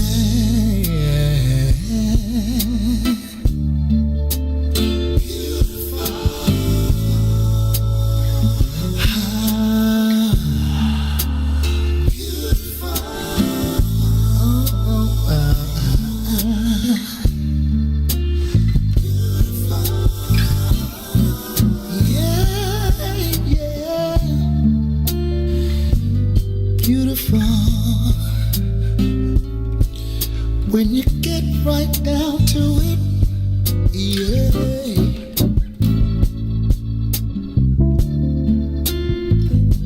You're beautiful, and I wouldn't change one thing about you, yeah.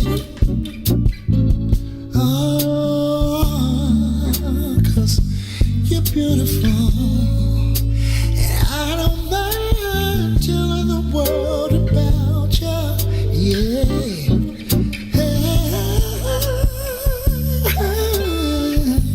You're beautiful. And what about the way you love me? And the way you squeeze me. Simply beautiful.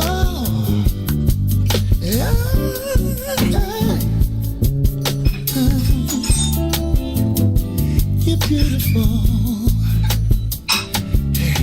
When you needed me, yeah, I was right there by your side. Simply beautiful, yeah.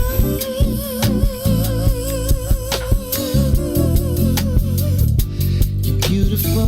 Beautiful. I wouldn't change nothing.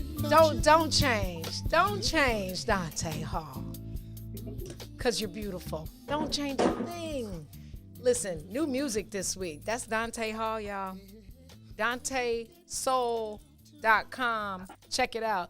Auntie Vivian, that one's for you. I know that took you back to the row houses after you moved out of age 62, okay?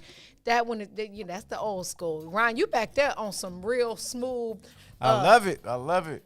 Flo was stepping. Flo, I couldn't get him back to get back to work because he was back. I said, okay, I see you all by yourself. That's one of those songs. That's for Valentine's too. I said Valentine's. Yes, and shouts out to the host, Tennille Jackson of Parenting in a Pandemic. She said vacuum them crumbs up too if you're gonna post them pictures.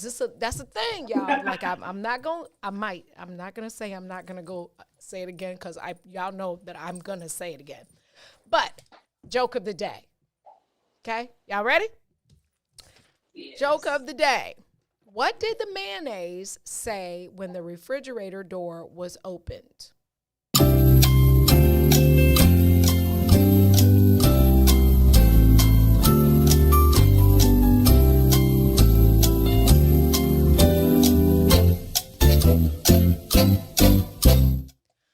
What did the mayonnaise say when the refrigerator door was open? You ready? Close the door, I'm dressing. Ha ha ha ha ha. You get it? I get You got to learn the people. I taught you something. Okay. Sorry, I digress. You like that one, cousin? I like that one. Okay. We're back with Chef Satia. Before we go any further with the recipe, tell us about the work you do in the community through food. Oh, yes. So, we backtrack. So when I got here, I got into the chef's program that their acronym is Conquering Homelessness by Employing People Through Food Services. Okay. So that's where I started. We are a family who serves, and it's innate. So when I got the opportunity to move back this way, so I was in San Francisco for a year and then decided to move back this way, the need wasn't as huge in the community I'm in now as it was in San Francisco or Oakland or some of the bigger cities. So I just became ambassadors and started to collaborate with different organizations like East Oakland Burrito Row, who their main priority is conquering homelessness. And if not, then making sure that the people who are unhoused, that they have a level of living just like the rest of us. You know, it's a lot of misconceptions about the homeless, and I would urge people to educate themselves on not only the conditions, but the reasoning and politically why some of the people are in the situations that they are in. Mm-hmm. Though when we show up, you know, those are their homes, whether, you know, you feel like it is or not. That's where they live. That's how they keep their homes clean. You know, you can't just show up to people's house, you know, uninvited. So that's really important to me. Okay. That, and then working with formerly incarcerated women, working with formerly incarcerated.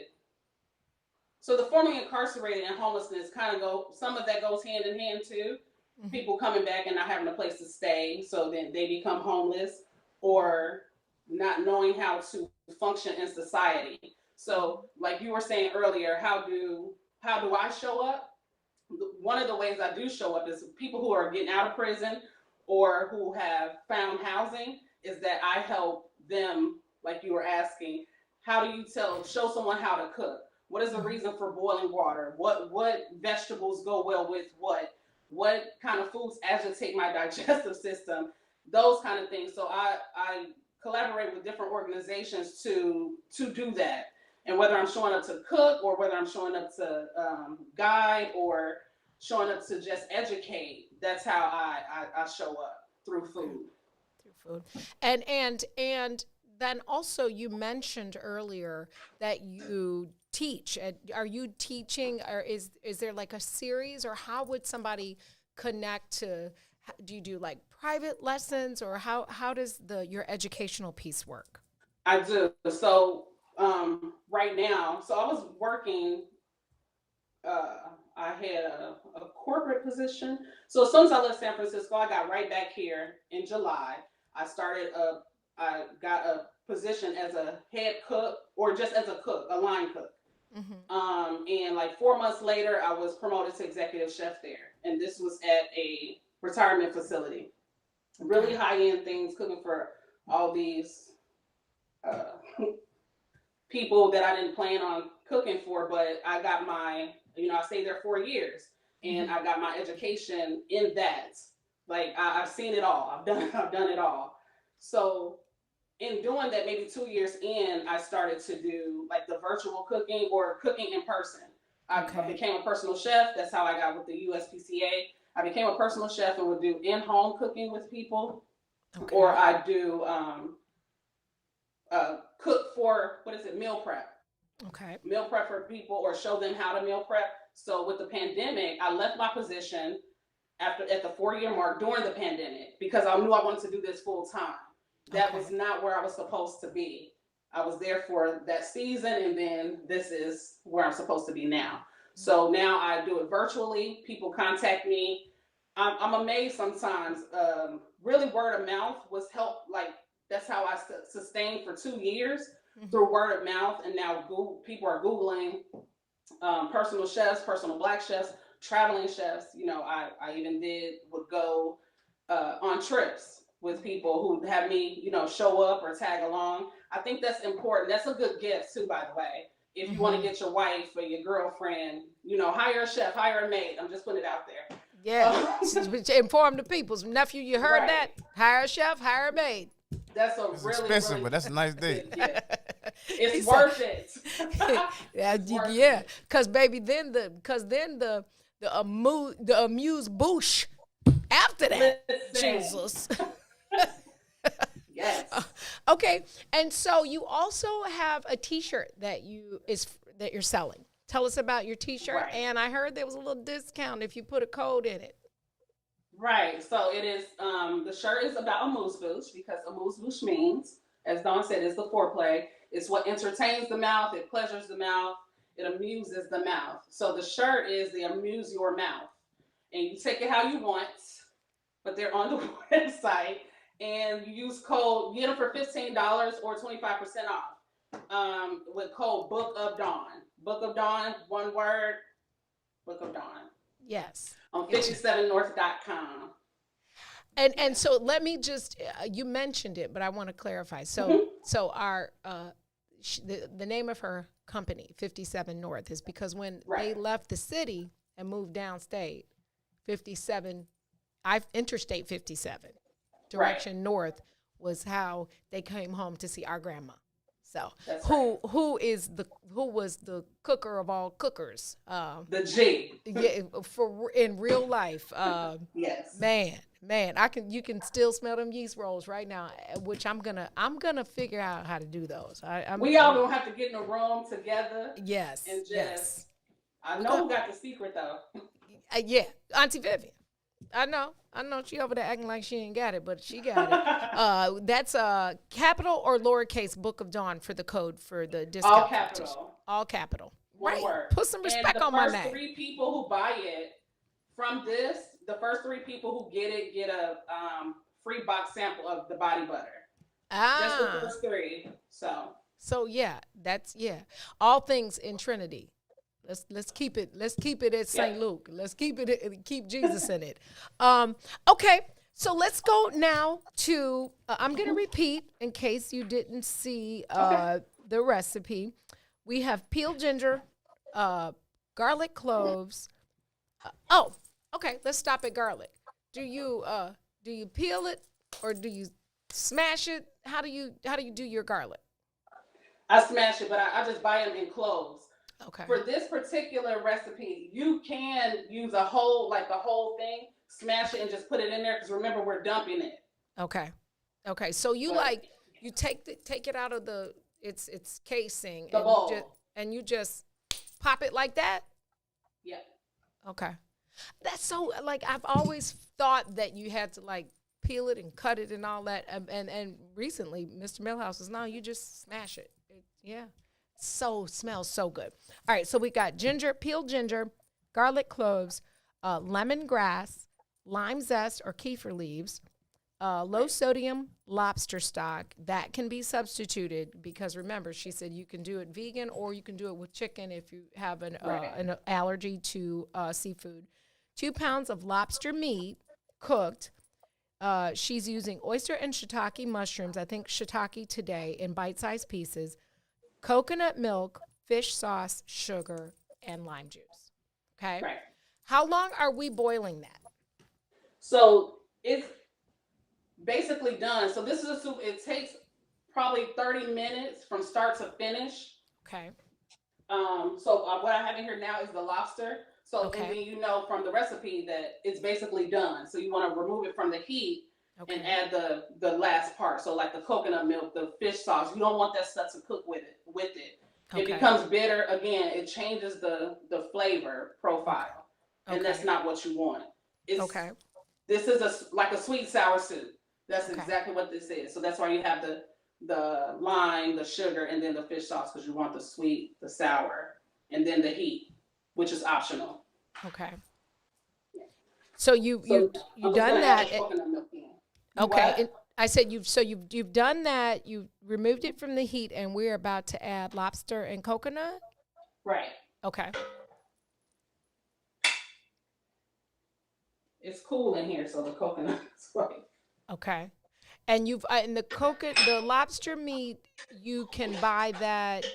Obviously, you can do fresh, but if you can you buy the pre-cooked lobster? Yeah, you can buy it pre-cooked. Okay. And like you said, like with the vegetables, you just want to make sure about the quality. Look on there, see where it's sourced. If they pulled it, the same places they pull your fresh lobster. Okay. Most times those same places are cooking the lobster because they have an abundance of it and they want to sell that, or they cook it because they're selling the tails, and so they'll cook the claws and sell the claws. Gotcha. But you can get this too from Whole Foods. Okay, from Whole Foods. Okay, yeah, I'm a Whole Foods fan as well. Okay, so I just saw you put the coconut milk in there, right? And how long do we now let that? Are we simmering that, or we're going to bring that back to a boil? Nope, it's ready. So the coconut milk, it's not to cooking it because it doesn't have you're not looking for coconut flavor. It's just for the creaminess, the texture of it. So your soup is done. Okay. Your soup is done, and then what you do? So I had on there about the Thai pesto. Mm-hmm. Back to those things again. So you asked about how to use store dry herbs. Mm-hmm. What I found is that I buy a lot of fresh vegetables, a lot of fresh seasoning. So I started making like Thai pesto to keep in the refrigerator. I make a basil pesto to keep in the refrigerator for cooking. And it's not always, well, what if I don't use it? Well, you have to train your mind to say, okay, I have the Thai pesto or basil pesto in there. Let me make a pasta today.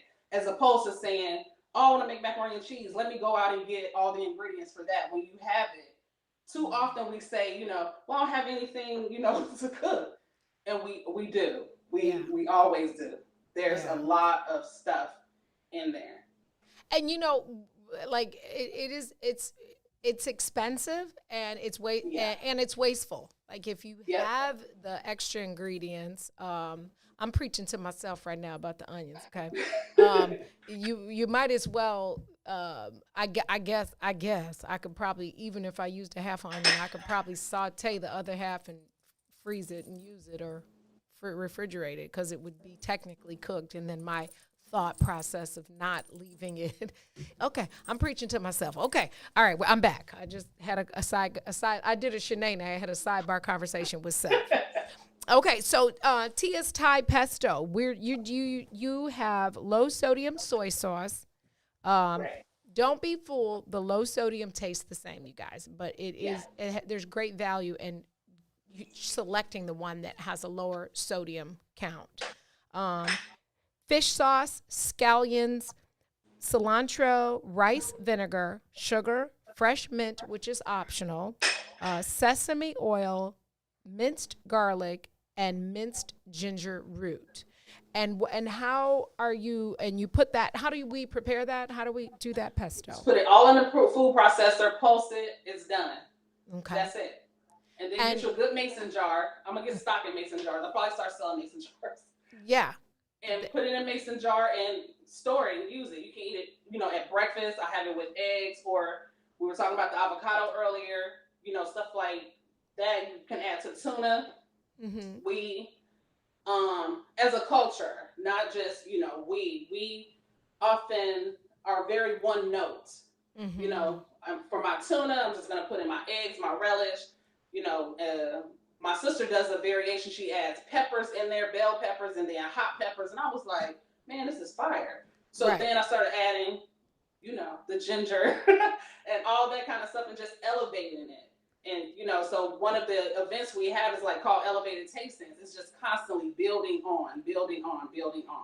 Yeah. From something so, what we feel like is basic to, there's people I've had come to events who's like, I don't eat beets. And before the night is over, that's what they're over there scarfing down and not knowing. Yeah. You know what I mean? I make it look like little pieces of salmon or watermelon, and they have no idea that they sat there and ate a big bowl of beets. So, it's really, I don't know. I don't want to be offensive to anybody, but you have to be willing. And we learned this as a family young. Like, my mommy was all about you cannot like it and you don't have to eat it, but you have to try it and you have to be able to articulate why you don't like it. A lot of the things that I didn't like as a kid, like mushrooms and stuff, I absolutely are delicious now. And so you do have to. Life is about elevating at every level, not like just your shoe game, not your shoe game and your job game, but your experience in food, because you want to travel and you don't want to be like the only person in, Dubai looking for a Burger King. You know what I'm saying? You gotta not to say that you are gonna not like what you like the way that your mom made it or the way you grew up on, but not being open to try it different is limiting yourself from it's like drinking Boone's Farm forever and not elevating to Camus. You know what I'm saying? You can't. I drink Boone's Farm. I'll drink Hypnotic. It's not what I'm going to drink every day, but you have to elevate, I guess, is probably the nicest way to say what I'm saying. So what are we going to do with the pesto? Are we going to use that as a garnish for our soup? Okay. Yeah, you can either use it as a garnish. You can it's one of them I put down on there on another recipe. Okay. So these are like Thai chilies with onions and garlic. I just put in the jar. You can take these out. Then I start, always thinking. I'll do the chilies and then I'll fry them really quick, like a quick fry, and put those on top. Shaved garlic. Shaved garlic is probably my favorite garnish. I love like a green bean with shaved garlic on it. So even this bowl, you can layer it. Again, elevate. Just constantly have shaved garlic. You can have the fried peppers, some cilantro, the Thai pesto, and imagine how sexy that is in a bowl of this cream soup with lobster down on it. So, and because then when you're putting your spoon in and you're bringing it up, you're pulling all of those flavors together in each bite. Yeah. Yep. And then I'm gonna go turn into Auntie Dawn again and tell you how to eat the soup. Because eating the soup, you should not be bent over the bowl, and you should don't lean over it, don't slurp. No slurping. No slurping. Tell your auntie that. Yeah. And look, I can't say it again. Oh, we can't hear you. You quit us. If you can't lean over the soup, how do you eat it? I'm glad you asked. Look, you don't come this way. You go out and bring it to your mouth. You take the spoon, you put it down. You're not like this because you don't want to be to the point where you can almost drink out of it from the side. You take the spoon, you put it in the bowl, you go out and bring the food back to your mouth. Not like this. Like this. I'm gonna need you to practice that, and I want you to video it and send it to me. Yeah, you're gonna look real corny eating some soup like that. You're not gonna look corny. They're going to say, like he real careful with that shit. No, he's not. Okay, Sam, I got you. Thank you. Check your text, Satia, when we take a break. Sam texts you something. But no, you're not going to look corny. What is going to happen is that cast iron skillet cougar lady who's looking for a young filly is going to say, I could take that boy out with me to the country club. That's what's going to happen. You're going to come up. That's it. Man, let me sit up straight in my seat. Let me bring that soup out and pull it back in. Yeah, and baby, it's all about the amused. If he can do a soup spoon like that, my God, I'm just saying. Look how he put that soup in his mouth. Oh, He took it out and then pulled it in, and he didn't even slur it, baby. If this conversation could go all bad, don't get me started, but I'm just saying, young Philly. But it's the truth. Back here rolling, y'all. I'm just saying. The truth. Some old seasoned cast-iron rich lady at the country club is watching you, and you might have a career. And then you could, and the man bun, it all goes together. And it's like, look at him. Like, oh my God. Like, can you imagine? Your world will be big, bro. Yeah. Get some Dante Hall after that. Yeah, baby. And then you ain't got to spend no more Rona money. You can spend cast iron skillet money. Just saying. Levels, season money. Just saying. Shouts out to the Cougars in the building. I think I'm a Cougar. Mr. Milhouse is let's see, 3 years younger than me. So I'm a Cougar. Yeah, I'm a Cougar. Okay, I digress. Anyway, so now you understand, right? So I want you to practice. It's not an easy thing to do. Oh, and while we're talking about it, here I go down the damn rabbit hole again. Y'all like to start stuff because you like when I talk about people. Don't stab your salad, okay? If she made a salad to go with this and we had a soup and salad, I wish, in my Cedric the Entertainer voice, I wish, W-U-S-H, I wish you would sit at the table with me and do like this. That is not how you eat salad, okay? You cut it, okay? You're going to have a whole etiquette show then. We probably, P-R-O-L-L-Y, probably, because if you stab it, bruh, I'm looking at you like this, especially the braggers, especially the bougie braggers. And you looking at them like, he's slurping the soup and he's stabbing the lettuce. Jesus. This man is, I don't care what drip he wearing. Hymns need an etiquette class, okay? All right, I'm done. Get your cousin, Satia, Jesus Christ. Yeah, I went down the rabbit hole again. Okay, so can you show us the finished product? That's so cute. Okay. Let me do this. Okay. Bring the whole pot over. Yes. What is that over there? Is it green? Are those limes over there in your kitchen? Here? Oh, over to the right. What is that? It looks like food. It looks good. My bell pepper, cucumber. Gotcha. Yeah. Limes and mango and stuff this way. But always in there. Okay. So this is how you want it. So it's not as thick like a bisque. A bisque will be thicker. Okay. This is a broth soup. Okay. Oh. Look at that lobster meat. Looking forward. Jesus. Man. Looks good. Then you have that. And then the scallions, which you would have, you would use the green part. The bottom part is to cook. The top part is to garnish or to eat uncooked. And then shaved garlic. Like really thinly shaved. Okay. So like that. Then fan it out. Okay. And that's the soup. Can you see it? Should I bring it up there? Bring it closer.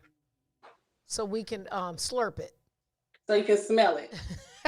Yes. Can you see that? Let's see. We have a delay, so in 2 seconds we'll be able to see it. Hold on. Look, I'm watching like I'm watching TV. Look, I feel like I'm watching Food Network right now. Here it comes. Oh, yeah. Oh, you see the heat? Can you see the heat off of it? Oh, that looks good. Yummy. This is pretty. Look, I'm over here sniffing because I see this like smell-o-vision. Like you can smell every single element. You smell the ginger, the lemongrass, the fish sauce, because that's what goes in at the end. You add, the only thing I'm missing is sugar. I don't need it, so I don't put it in there, but it does balance it out. I can have it just like this because I like the umami flavors, like I said, but the sugar, the pinch of sugar would balance it out. Okay. Then you would get all the notes, the sweet, the sour, the spice. Okay, so here's my deal. After we're gonna figure out who we're gonna look for the pictures. If anybody actually made it and posted it and hashtag 57 North and the Book of Dawn, we're gonna look through those, and then you're gonna share with me offline who bought the T-shirt. And I'm not gonna say how many, but some of them or one of them I am going to spot cooking Zoom with you. I will that'll be my gift. Aww. But you actually have to make it. You don't have to do it right now. You gotta make it and you gotta post it.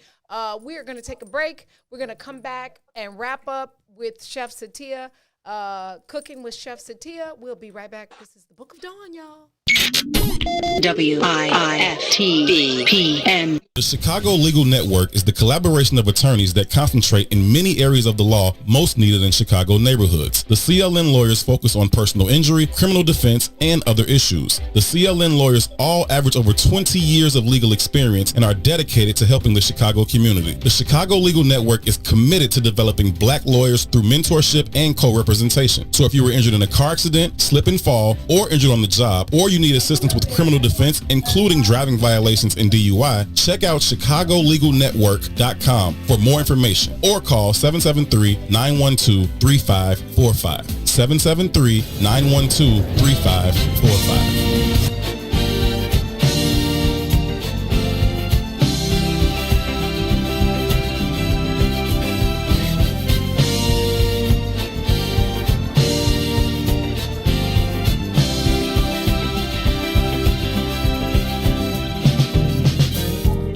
What about my love? Seems you have forgotten love. I do believe that something went wrong somewhere.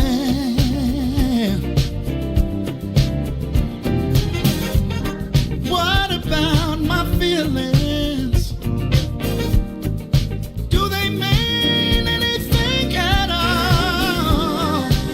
You got me so in love, I'm too blind to see. And that you got my love, now you wanna put me down. And that you got my love, got me standing on shaky ground. What about it, baby? What about the days and the nights we spent? What about the love we made so sweet? Are you sure you wanna live? Think it over, baby. 'Cause girl, I believe, I think you just might wanna change your mind. Now that you got my love, you don't need to come around. Now that you got my love, got me standing on shaky ground.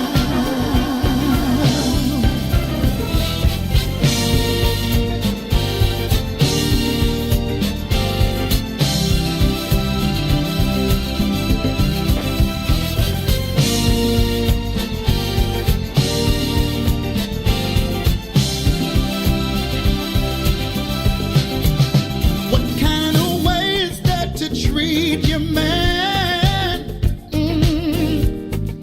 When I gave all that I never had, you got me going through changes of life with you. Are you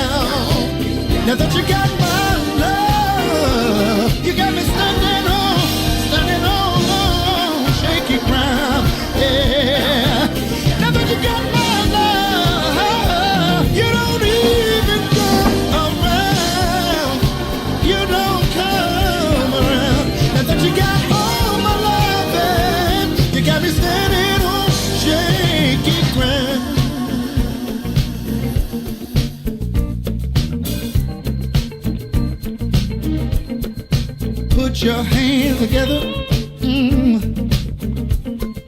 Put your hands together.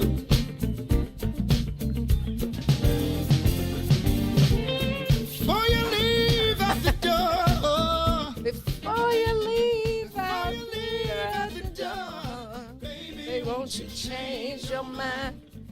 Come on. This is change. What's the name of this song? This is Dante Hall, Miss Tennille. It's called What About My Love? And he filmed that video at Behind the Brown Door. Yeah, ain't that a jam? Like Dante, y'all gotta go on his website or on Amazon or Spotify. We are working, me and my patient friend Ethel, aka Sonia DeBerry, are working on a graphic that has all of the music and where you can find it all that we have introduced to date. Obviously, that will change, or we'll have to add to it because at some point it's going to be like a poster board. But we want to make certain that you support Chicago music. These are Chicago's own. We do have a non-Chicago one in there, but she said Chicago's her second home. That's Tamika Scott, so we're going to let her ride with that. She's married to a guy from the city, so it works. That's Dante Hall Music. We are with Chef Satia. We made lobster tom kha, which is a flavorful stock. She said it's kind of like a stock soup, so not like a bisque, because a bisque would be a little bit heavier. The ingredients, we have posted the ingredients and the recipe in the thread. If you are interested in contacting Chef Satia, she is on Facebook, she is on Instagram, and she has a website that have all been posted as well. And Miss Mary told me to repeat what I said earlier. If you have participated today or yesterday, you did it yesterday, or you do it tomorrow, and you post the picture and you hashtag 3 hashtags. I'm adding one. You hashtag what's in it for the Black People Media. You don't have to spell it out. It's WIIFTBPM. Wiftable. You hashtag Wiftable. You hashtag the Book of Dawn. You hashtag 57 North. Post that, and if you buy a t-shirt, we are going to take the one person, the 2 persons, or what's the largest Zoom class you can teach, give a cooking instruction class to? I would say 20. It would be based on them, on what the capacity they could handle, but I would say 10. Okay, so then, okay, so we'll take, if there's 10, we'll do 10. If it's 1, we'll do 1. So, the Book of Dawn will sponsor that. And I need to say it again? Okay. If you prepared this before today's show, if you did it during today's show, if you do it tomorrow, but you got to do it before this weekend is out. Post it on the What's in it for the Black People Media page or your Instagram.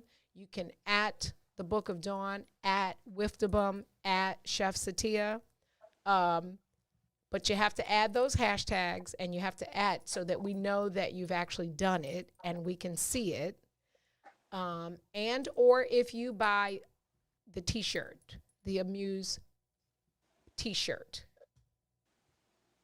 Again, if you buy it, she'll know.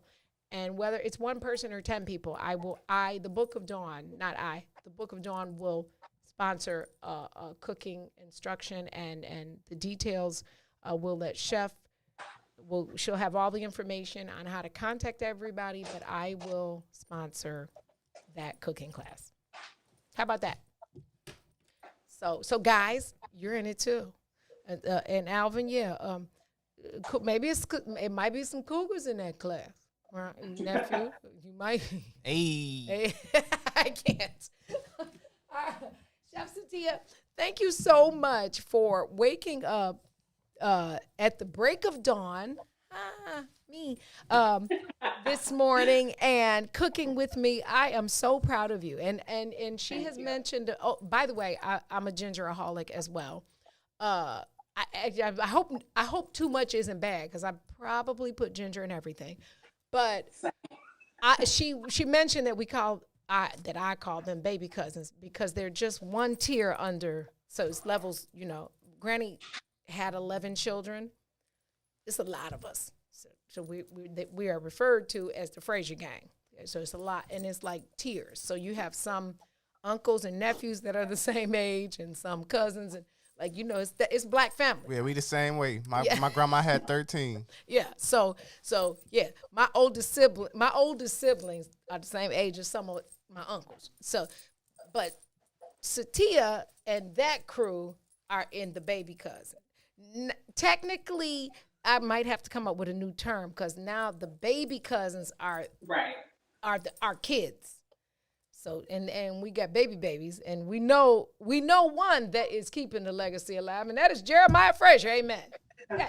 Amen. Shots out to little Inez.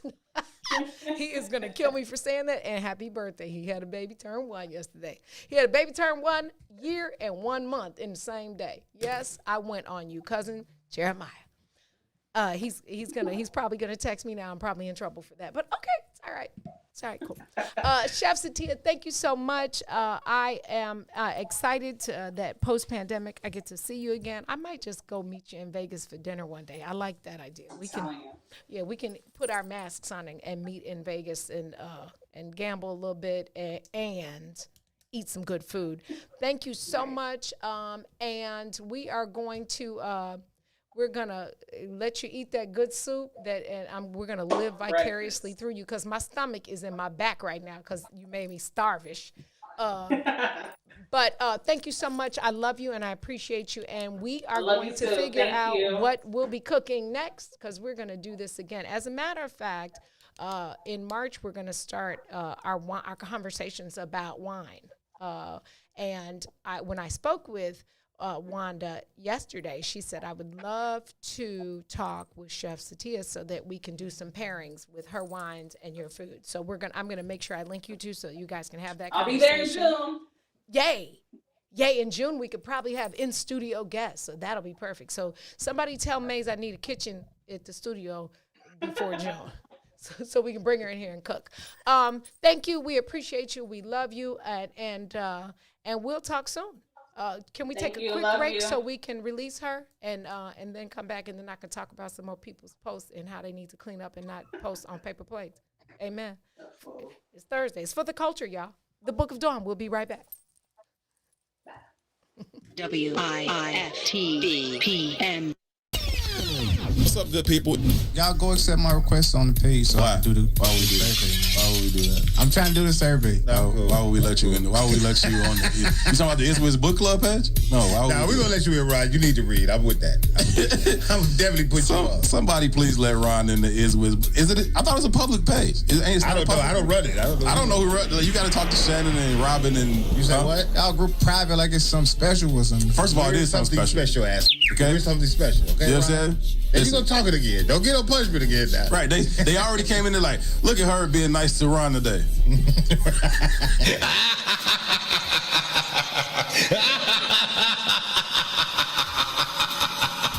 It wasn't gonna last. You always mess. I think Asia came in like, for now, like just for a little while. Just for a little while. Just for a little while. Just for a little while. Somebody let that man in the page.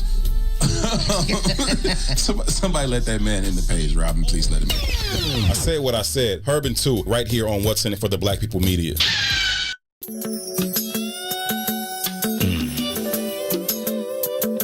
You sure looking good tonight, baby.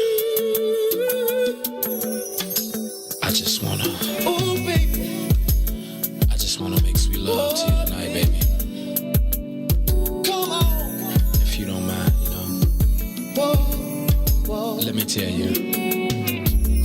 Hey there, sexy lady of my dreams. Can I have you here with me? I just wanna love you down. Yeah. I'm making you scream my name.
good time. Ooh, I wanna make me love. Ooh, I wanna make me love. Ooh, I wanna make me love. Yeah, here I come. Hey, welcome back. You're tuned into the Book of Dawn. It's all about the culture on Thursdays. Today we prepared lobster tom kha with Chef Satia. Make certain that y'all check her out on Instagram and Facebook and make the soup. Maybe I'll try to make it. I'm nervous. I'm nervous. I'm nervous. I want to talk about something else though for the culture. Let's talk about it. We talked about the paper plates. Okay, so if you have a cousin or you know somebody who is thinking they're chefy or cookery and posting pictures of food on paper plates in dirty kitchens, needing a vacuum or grilling on dirty grills, then I'm just saying, y'all, that's not a good look. That's actually all I'm saying. It's not a good look for you to do that, and I want you to stop. I also want you to stop tagging me. Like, a tag from my homegirls is cool. A tag from my job is cool. But if you post something every day and tag me and 96 other people, I'm going to block you. And it's just stop. Stop tagging me. Oh, cool. Samantha Frazier just got her make sure you post it when you get it, and hashtag Wiftebum 57 North and Book of Dawn. Stop tagging me. Don't tag me with 99 people on nothing. Stop, because I don't need the notifications. Especially, speaking of tagging, don't text me with 30 people. Especially, I'm an Android baby. Especially with a bunch of people with an iPhone. Of phone numbers that are not saved in my phone. Stop doing that. Which leads me down the rabbit hole of the other thing. I know I have been told by the powers that be at Wiftebum I need to invest in an iPhone for certain things. So I have decided that I will get an iPhone, or I will use one of my children's old ones so that I can be in the group of all the iPhone people here.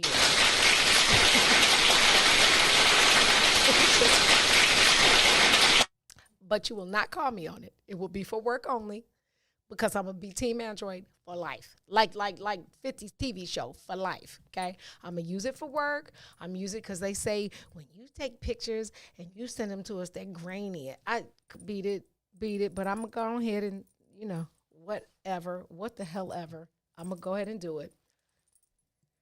But speaking of tagging, I was looking at some people on Instagram yesterday that I know.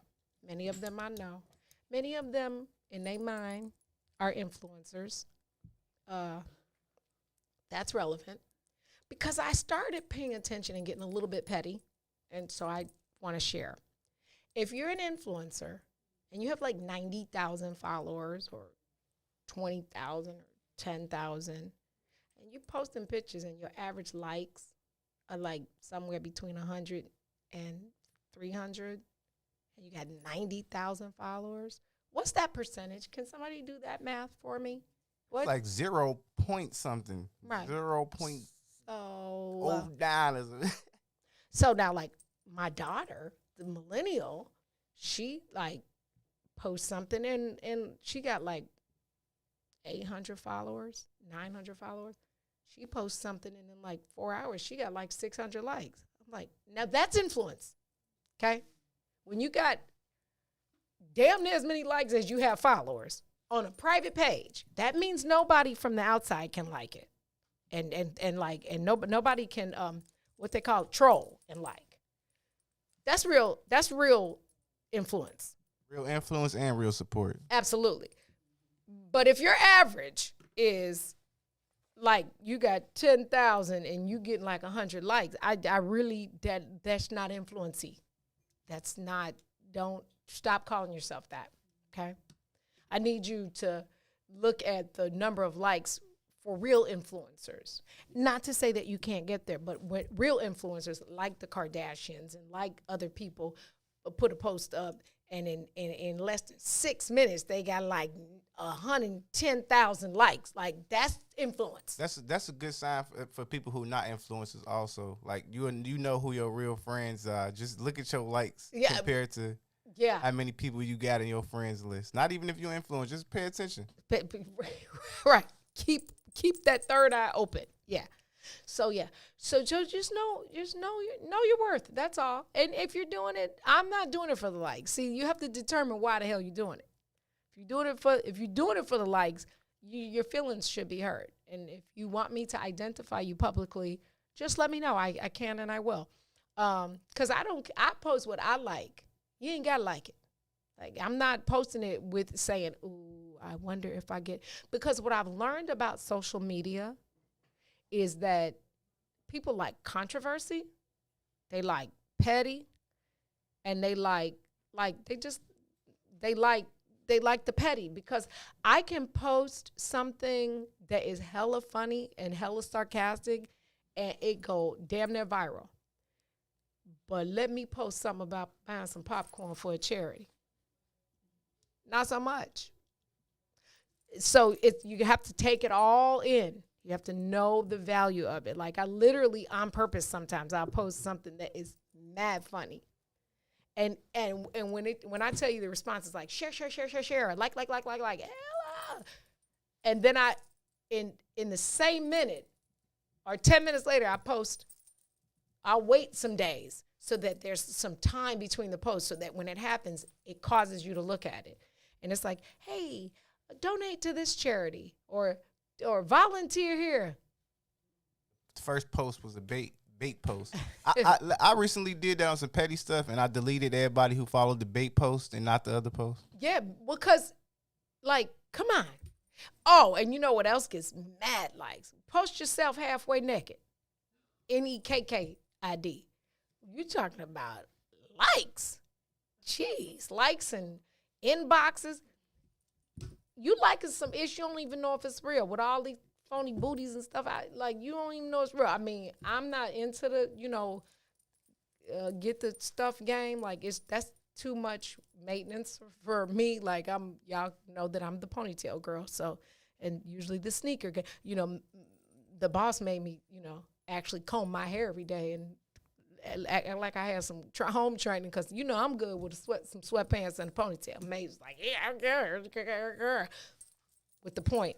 But yeah, so if you see me in a swimsuit, the stretch marks and everything that I have lived is real. The little scars on my little tomboy legs that all that. Even my mustache, you can't see it right now, but it's here. I'm actually gonna get it waxed. My sugar wax joint. I am gonna. It grows back so fast, but I don't want to be on bunny though. So, and in the wintertime, because I'm hella pale right now, it looks like I got a full man stash. So I'm gonna go ahead and if you can't talk about yourself, who can you talk about? So yeah, you're not an influencer if you have, let's say, 5,000 people that follow you and your average post gets 17 likes. If you're doing it for the likes, stop, because you're doing something wrong. Learn from the children. There's certain times you have to post. There's certain wording, and please do not make a full page of hashtags, okay? Because then you look thirst mode. That's thirst mode, right? Because I'm just gonna cover everything. You got to be strategic. Social media is strategic. Yeah, crazy. Did y'all see you follow me on Facebook, Ron? Did you see my post yesterday, the performance? They reposted me at the Black Creativity Gala. Now you got posted on IG. I really checked my IG. I don't know how to save it. I'm not even about the front. I'm not that girl. So if you can tell me how to save it off Facebook so I can post it on IG, I will. Are we Facebook friends, Mary? I'm gonna do it right now so you can see. Because I need to be able to share that, because I do that for the people. Okay. I'm gonna, what I want to talk about tomorrow? I want to talk about red flags in a relationship. When do you know What signs do you see that say do not enter? Yeah, because there are signs, okay? And we need to know the signs of danger. Flags. Yeah, danger. It's the little things. It's the little things that you need to pay attention to, because they are who they are. I just want you to know that. I'm curious. Put y'all red flags in the comments. I'm curious too. Yeah, because then we can debate about that tomorrow, right? Back to the salt and pepper conversation. Did we ever find out who created the asymmetric hairstyle? Because I'm still kind of pissed off about that. Like, I still feel like they took credit for something that they shouldn't. And TMZ definitely, I had to screenshot it. Hold on. TMZ was created November 8th, 2005. So Salt and Pepper early on in the show, they talked about some TMZ. Nah, boo, you just turned me off from watching the whole rest of it because TMZ was not around then. So, yeah, I mean, you can watch it if you want to. Y'all make sure y'all tune into the Wendy Williams joint on Saturday. Saturday's the 30th, right? Saturday. And watch our homeboy Morocco. He is starring as Wendy's now ex-husband, Kevin, on there. Word game real quick. There is a mouse in the house. Is there spelled Their? There? They''re?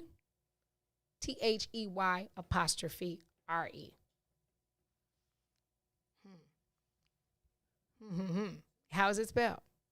Can we say it, or we gotta let the audience say it? You could say it.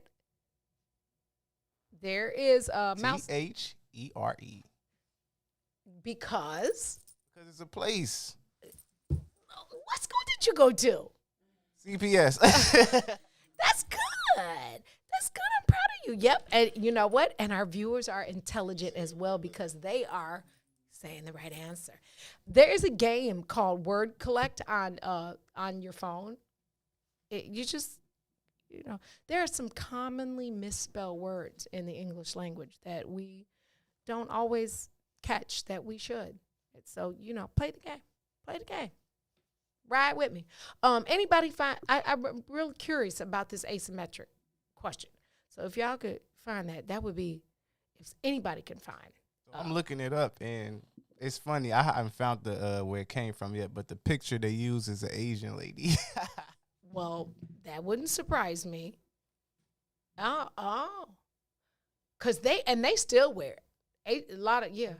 You know what else Salt and Pepper was interesting? Listen to the difference in money then and money now, signing for a label. When Herbie Lovebug got them their first deal, do you know how much the deal was, Ron? How much? $9,000. Dang. Right. That's like, times have changed, right? With music and deals. Yeah, that's like $9,000. Shouts out to the homegirl, Miss Fab. I Can't Believe It's Not Meat. Grand opening Sunday in Orland Park. Get there early. If you've never dined there, I wonder if Brother Sadiq and Cassiopeia are going. I'm going to ask them. You know they gonna show up. It's so good though, guys. And she caters, like, they have a catering company. She does like you can have a full holiday dinner that's not meat, like with all the real flavors of the food.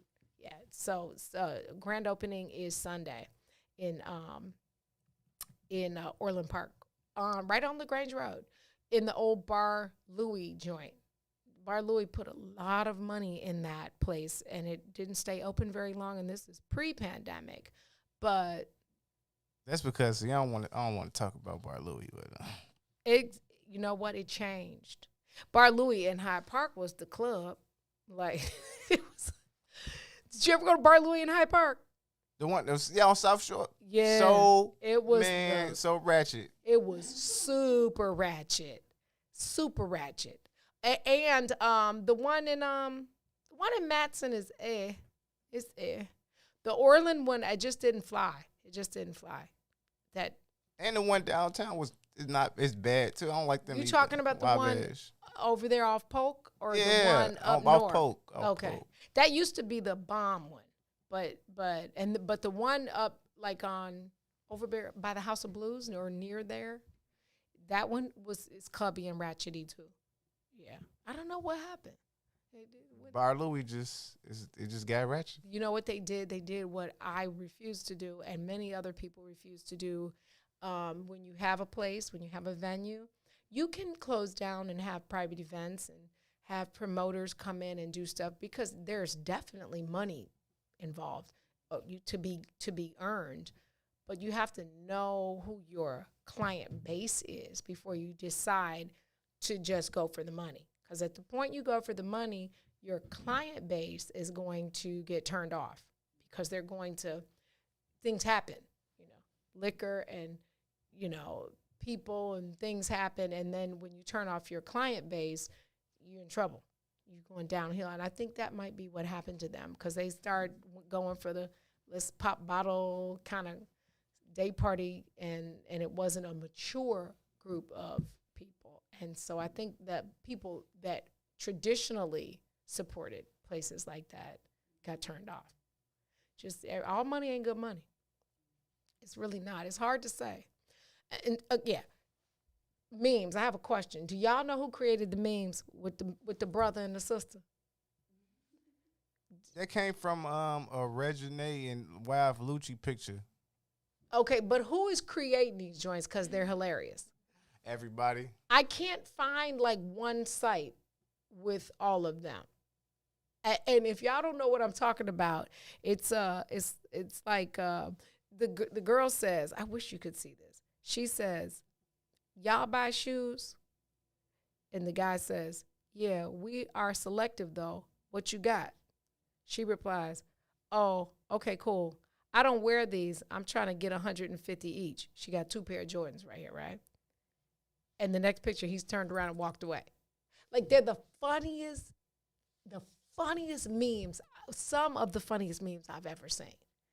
The next one says, he says, peace, chocolate goddess, empress, queen, Oshun, Nefertiti.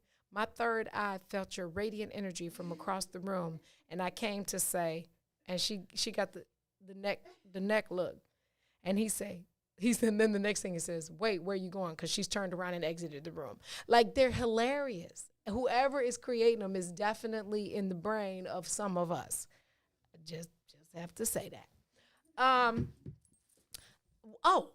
Did I talk about the shoe game contest at What's in It for the Black People Media? No, we need to talk about that. We need to talk about that. So I've asked for a shoe cam to be put in the studio that shows the shoes of any host in the building.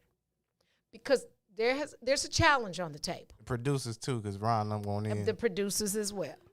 There's a challenge on the table about the shoe game and the Wolfdebum family. Okay? So be on notice if you're wearing boots because you're slushing mud on your way here, bring some shoes to change into because ain't no shoes off limit. Okay? If they skusky and dusky and all, get you some baby wipes and I'm just saying. And get your toothbrush. Your little toothbrush and get your little Dawn dishwashing liquid and hit the bottom. Scrub J's with a toothbrush. I'm telling you, don't put shoe polish on it. It's about to get real. It's about to be some hurt feelings though. Cause I do feel like I'm top 3. I'm definitely top 3, top 4. And May say he got us all faded. I'm gonna just say no, you don't. Like I think my shoe game. I ain't gonna lie. I think my shoe game nice. And it's been nice. That's how I feel. I do think Maze got some heat that he hiding. I know Maze ain't wearing his heat. I know he got some heat. Maze is being a workhorse right now. But I still am gonna say, I think we got him. Nephew. Yeah, because it's based off more than just the shoe. We talking about colors, versatility. Man. And here's the thing. It doesn't have to cost $1 million. I found some great finds in the bottom rack at Akira for what the value of the look is. Shoe game does not always mean they got to be the most expensive shoe. I love Chuck Taylors. They're not expensive. The look, I like that. Yeah, like I still wear white girl sneakers. Like, but it's the look, which leads to the conversation we're going to have tomorrow. I need somebody to help me understand the difference in drip, style, and swagger. Because does drip mean all expensive stuff? Because that's not style. If you have on Gucci hat, Gucci face mask, first of all, Gucci don't make face masks. You heard that right here. Stop with the Louis Vuitton. Stop. Okay. How about learn how to say some of the stuff before you wear it? But okay, that's a whole nother tomorrow. Gucci hat, Gucci face mask, Gucci shirt, Gucci t-shirt, Gucci jeans, Gucci belt, Gucci socks, Gucci shoes. That's not style. That's not style. At all. I don't. Big ass Gucci shoes. And some of them ugly. Y'all know I love Chanel, right? But some of them sneakers are horrible. They look like big orthopedic shoes. Just because the name is on it doesn't make it stylish or swaggy. It just means you spent a lot of money with your Rona money check and got the shoes. So we're going to talk about that tomorrow. I need to know. Okay, because drip is swag. But I thought swag, a.k.a. swag, was the vibe, like the vibe of it all. Like, you can have swag. Cause I think that drip has something to do with money, and I think the rap game started that. I think some of the words, the lyrics in the rap started that. Y'all got to, I need to understand. Yeah, drip is actually like recently created in the last few years. They actually have like little events now where people show up with their most expensive stuff on, and like the cameraman goes around and do like pricing, like the shirt, pants, shoes. So drip is all about the cost. Yeah. So do they know that you can get that stuff from the real or the not real? Swap-O-Rama. Right. Fact. The flea market. Stop. Yeah. Please do not ever let me catch you posting to something that ain't real. It's some very key little things that you can tell in the forgeries. But yeah, I think drip is a perceived, because I paid X for it, I have style or swag. I don't think that's not cute. Especially not cute when you don't have the right body type, because all stuff, I went a whole 3 hours without cursing today, so just so you know, mark that down. That's important. That's not a milestone. Yeah. All things that are expensive don't go with all body types. You just have to know when to hold and when to fold. And sometimes a T-shirt from Walmart is as good as another expensive T-shirt because it fits you well, not because it has a name on it. Actually, they all have names on them. If you just look in the label in the back, they're all made by somebody. Gildan, Fruit of the Loom. Facts. Fruit of the Loom. Fruit of the Loom. What's the other one? Hanes. Yeah, all that. But okay, so tomorrow you guys are going to help me figure out the difference in drip, swag, and style. And I don't know if by tomorrow we're going to have the camera in here for the kick of the day. I'm just telling you. We got our own cameras. We're going to leaderboard this mug. We can start today. And look, I'm trying, we can actually take a picture and post it on the What's in It for the Black People Media. You know what I'm just saying? And, they can understand out the gate who's winning.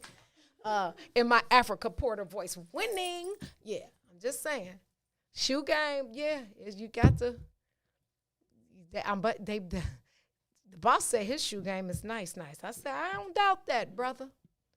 But from what I've seen so far, I say you, me, two, and Escobar and Sonya. Yeah. Escobar's shoe game is Nice. Yeah, I concur.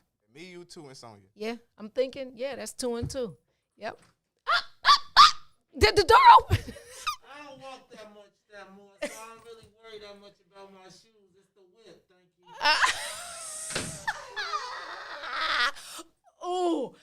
Wait, hold on, y'all. Okay, nobody compete. But I'm going to punch him back right now. Because did he say he don't walk that much? It's the whip. He must have didn't see me pull up in the General last week. The G63. Let me clear my throat. It's wintertime. In my Bernie Mac voice. Let me tell you. And I had to pull up in the G5. Okay? Who you with? Who you with? Okay. But he does have a nice car, y'all. I'm not going to say what kind it is because I don't want y'all to be like, ooh, But Maze does drive a nice vehicle. And it's got the things on it that I talked about last week. The rims, not the hubcaps. Yeah, it's nice. All right, I'm going to give him that. I'm going to let him have that. Whatever. Did he concede, though? Was that like a concession? I feel like he just kind of. It's like a concession-y thingy. Okay. I'm only talking about him because he's about to celebrate a milestone birthday. The Silver Fox, Uncle May's granddad is turning 50, y'all. That's a legendary year. That is a great year, actually. Let me tell you, I started planning my 50th birthday when I was in my 20s. I couldn't wait to be 50. And I put on for the city, baby. It was everything I wanted it to be. 50, it's just like when you can just turn around and just look like every brand. Yeah, I mean, you like, what? Like, 50 means stop. 50. Stop talking to me. You done did it all at that point. Come on. Like, you turn 50 and it's like, wow, 50? Like, I'm not. Yeah, that's a thing. Now that's swaggy, being 50. Because that's when you just roll your neck like the old 50. You don't even have to talk. Yeah. So, yes. In saying that he's turning 50, he has a fundraiser that he has started, I think, a week ago. And so when we asked him what he wanted for his birthday, let me tell you about this guy. He didn't say, I'm going to be petty and nice at the same time, if that's possible. He didn't say, I want shoes like you, Dawn. I had to. He said, I want support for this media platform. And so he created a fundraiser. Can we put the link in the thread so that if you love him like we love him, every dollar counts. He has asked not for gifts for himself, but for gifts so he can keep giving to people like me and to the other shows that you love to see on this platform, The Bigs. I said what I said, Minding Our Own Black Business, The Greener Side of Things, Week Ho Wednesdays, Church Power Hour Chicago, The Kickoff Kickback, Mua Kills World, Tori Muhammad. Did I leave anybody out? Parenting in a Pandemic. Anybody else? Who was there? Brian Foster, In the Zone, and Chris the Critic. That because the gift he's asking for is actually giving to us. And so I encourage you to support it because that was kind of cool. We're still going to get him a gift.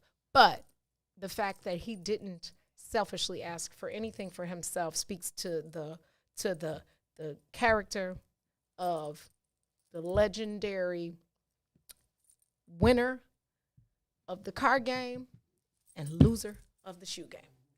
That was nice petty, right? Nice petty. Right. That was petty nice, not pretty nice. That was petty nice. Yeah, that's all. Can I give you another joke? Why not? Why not? Another joke. Why aren't koalas actual bears?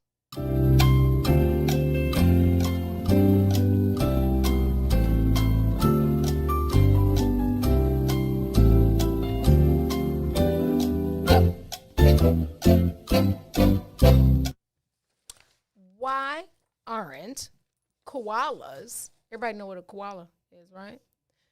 Actual bears. They're not actual bears because they don't meet the qualifications. Ha ha ha ha ha. Yes, I have another future. I'm going to have a comedy show right here on the Book of Dawn. Yeah. I actually think I'm kind of funny. Or should I leave that to Dawn B and Jeremiah? For Jeremiah, it's pretty funny, too. Yeah, Jeremiah funny than a mug. Look, that's Pastor Funny. I call him Pastor Funny because he slides like the rest of us between 1 foot in and 1 foot out. But if you've never seen him live, I wonder if Jeremiah, if you are tuned in, put that link to that live show that he produced in a pandemic. It was so damn good. I didn't say that. I didn't say the cuss word. Didn't say it. Yeah, shoe game. Y'all gonna be able to vote tomorrow. We're gonna call him on his birthday. He probably about to come in this mug. Sharp, like sharp. SHAAB tomorrow. He gonna be sharp because we talking about him. But yes, it's his birthday tomorrow. Did we put it in thread, the fundraiser? Donate, support, share, like, and if you know anybody that would be blessed by the content that you hear on this platform, please encourage them to like the What's in It for the Black People Media Facebook page. You can only catch Maze's show over there on the Maze Jackson Show, and he is asking that we share with you that all of the shows are going to be broadcast from the What's in It for the Black People Media page. So go on ahead and like it and tell your friends to like it and get some information. Remember to share, remember to like, and remember to tune into the Maze Jackson Show tomorrow so you can see the old man transition into 50. I didn't mean that. Like, I'm older than him, so I didn't mean like old like that. But 50 is an arriving age. It's like the new, well, I ain't even going to say that. 50 is 50. I kind of get irritated when people say 50 is the new 30. Nah, 50 is 50, and I earned every gray hair, and I'm 50. Like, yeah, 50 is half of 100. That's enough in itself. Yeah. You almost a century. You made it half century. You grown in a mug. Den a mug. DEN a mug, okay? You grown in a mug, and yeah. So, yeah, for me, 50 was 50, and I was happy about it because it meant I was grown. Yeah, I think that's all I got for you today. Tomorrow, we were going to have Angela Martin. I told you to keep her in your prayers. She was involved in a fender bender, but we just want to make certain that when she's here, she's healthy and whole, so we're going to postpone that. Next week, we have Leslie Honore. We finally were able to reschedule her and Sister Survivors and Dante Hall. So, again, share, like, post your pictures of your lobster tomka. And I think that's it. Stay tuned. Keep it locked. Parenting in a Pandemic is up next. I have a lot of questions for Ms. Tennille because I'm a parent in a pandemic. I have a college student, different space, but I also have a fur baby that is just, he needs a teacher or something. He needs doggy Zoom or something. I can't.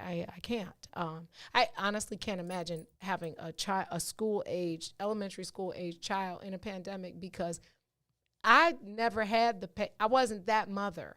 Like, if I tell you 3 times how to do it and you don't get it, I'm at the point of holler. Like, I just didn't have it in me. Mommy, how do you do this? 3 times 3 is this. You can do it this way. You can do it that way. You can do it that way. Mommy, what is this? Da-da-da-da-da. Repeat. Mommy, what is it? Because I only know the way my brain understands it. Half hour later, Mommy, how you do this? Oh, my God! Are you stuck? Like, yeah, I was never the girl who could be the homeschool teacher. I would have went to jail a long time ago because I just don't have don't get in the car and ask me to teach you how to drive. I almost caused accidents with my kids trying to teach them how to drive. Like, turn left, right. Don't get on a bike and think I'm a teacher. I just am not that parent. But everybody has their strengths and their weaknesses. Thank God they grew into normal grown children. Thank you for spending a little time with me. Remember to lead with love. Use your voice to be an impact. Have a wonderful day. Tune in tomorrow for the next page in the Book of Dawn. Peace. Roll Tide, roll. WIFTV PM.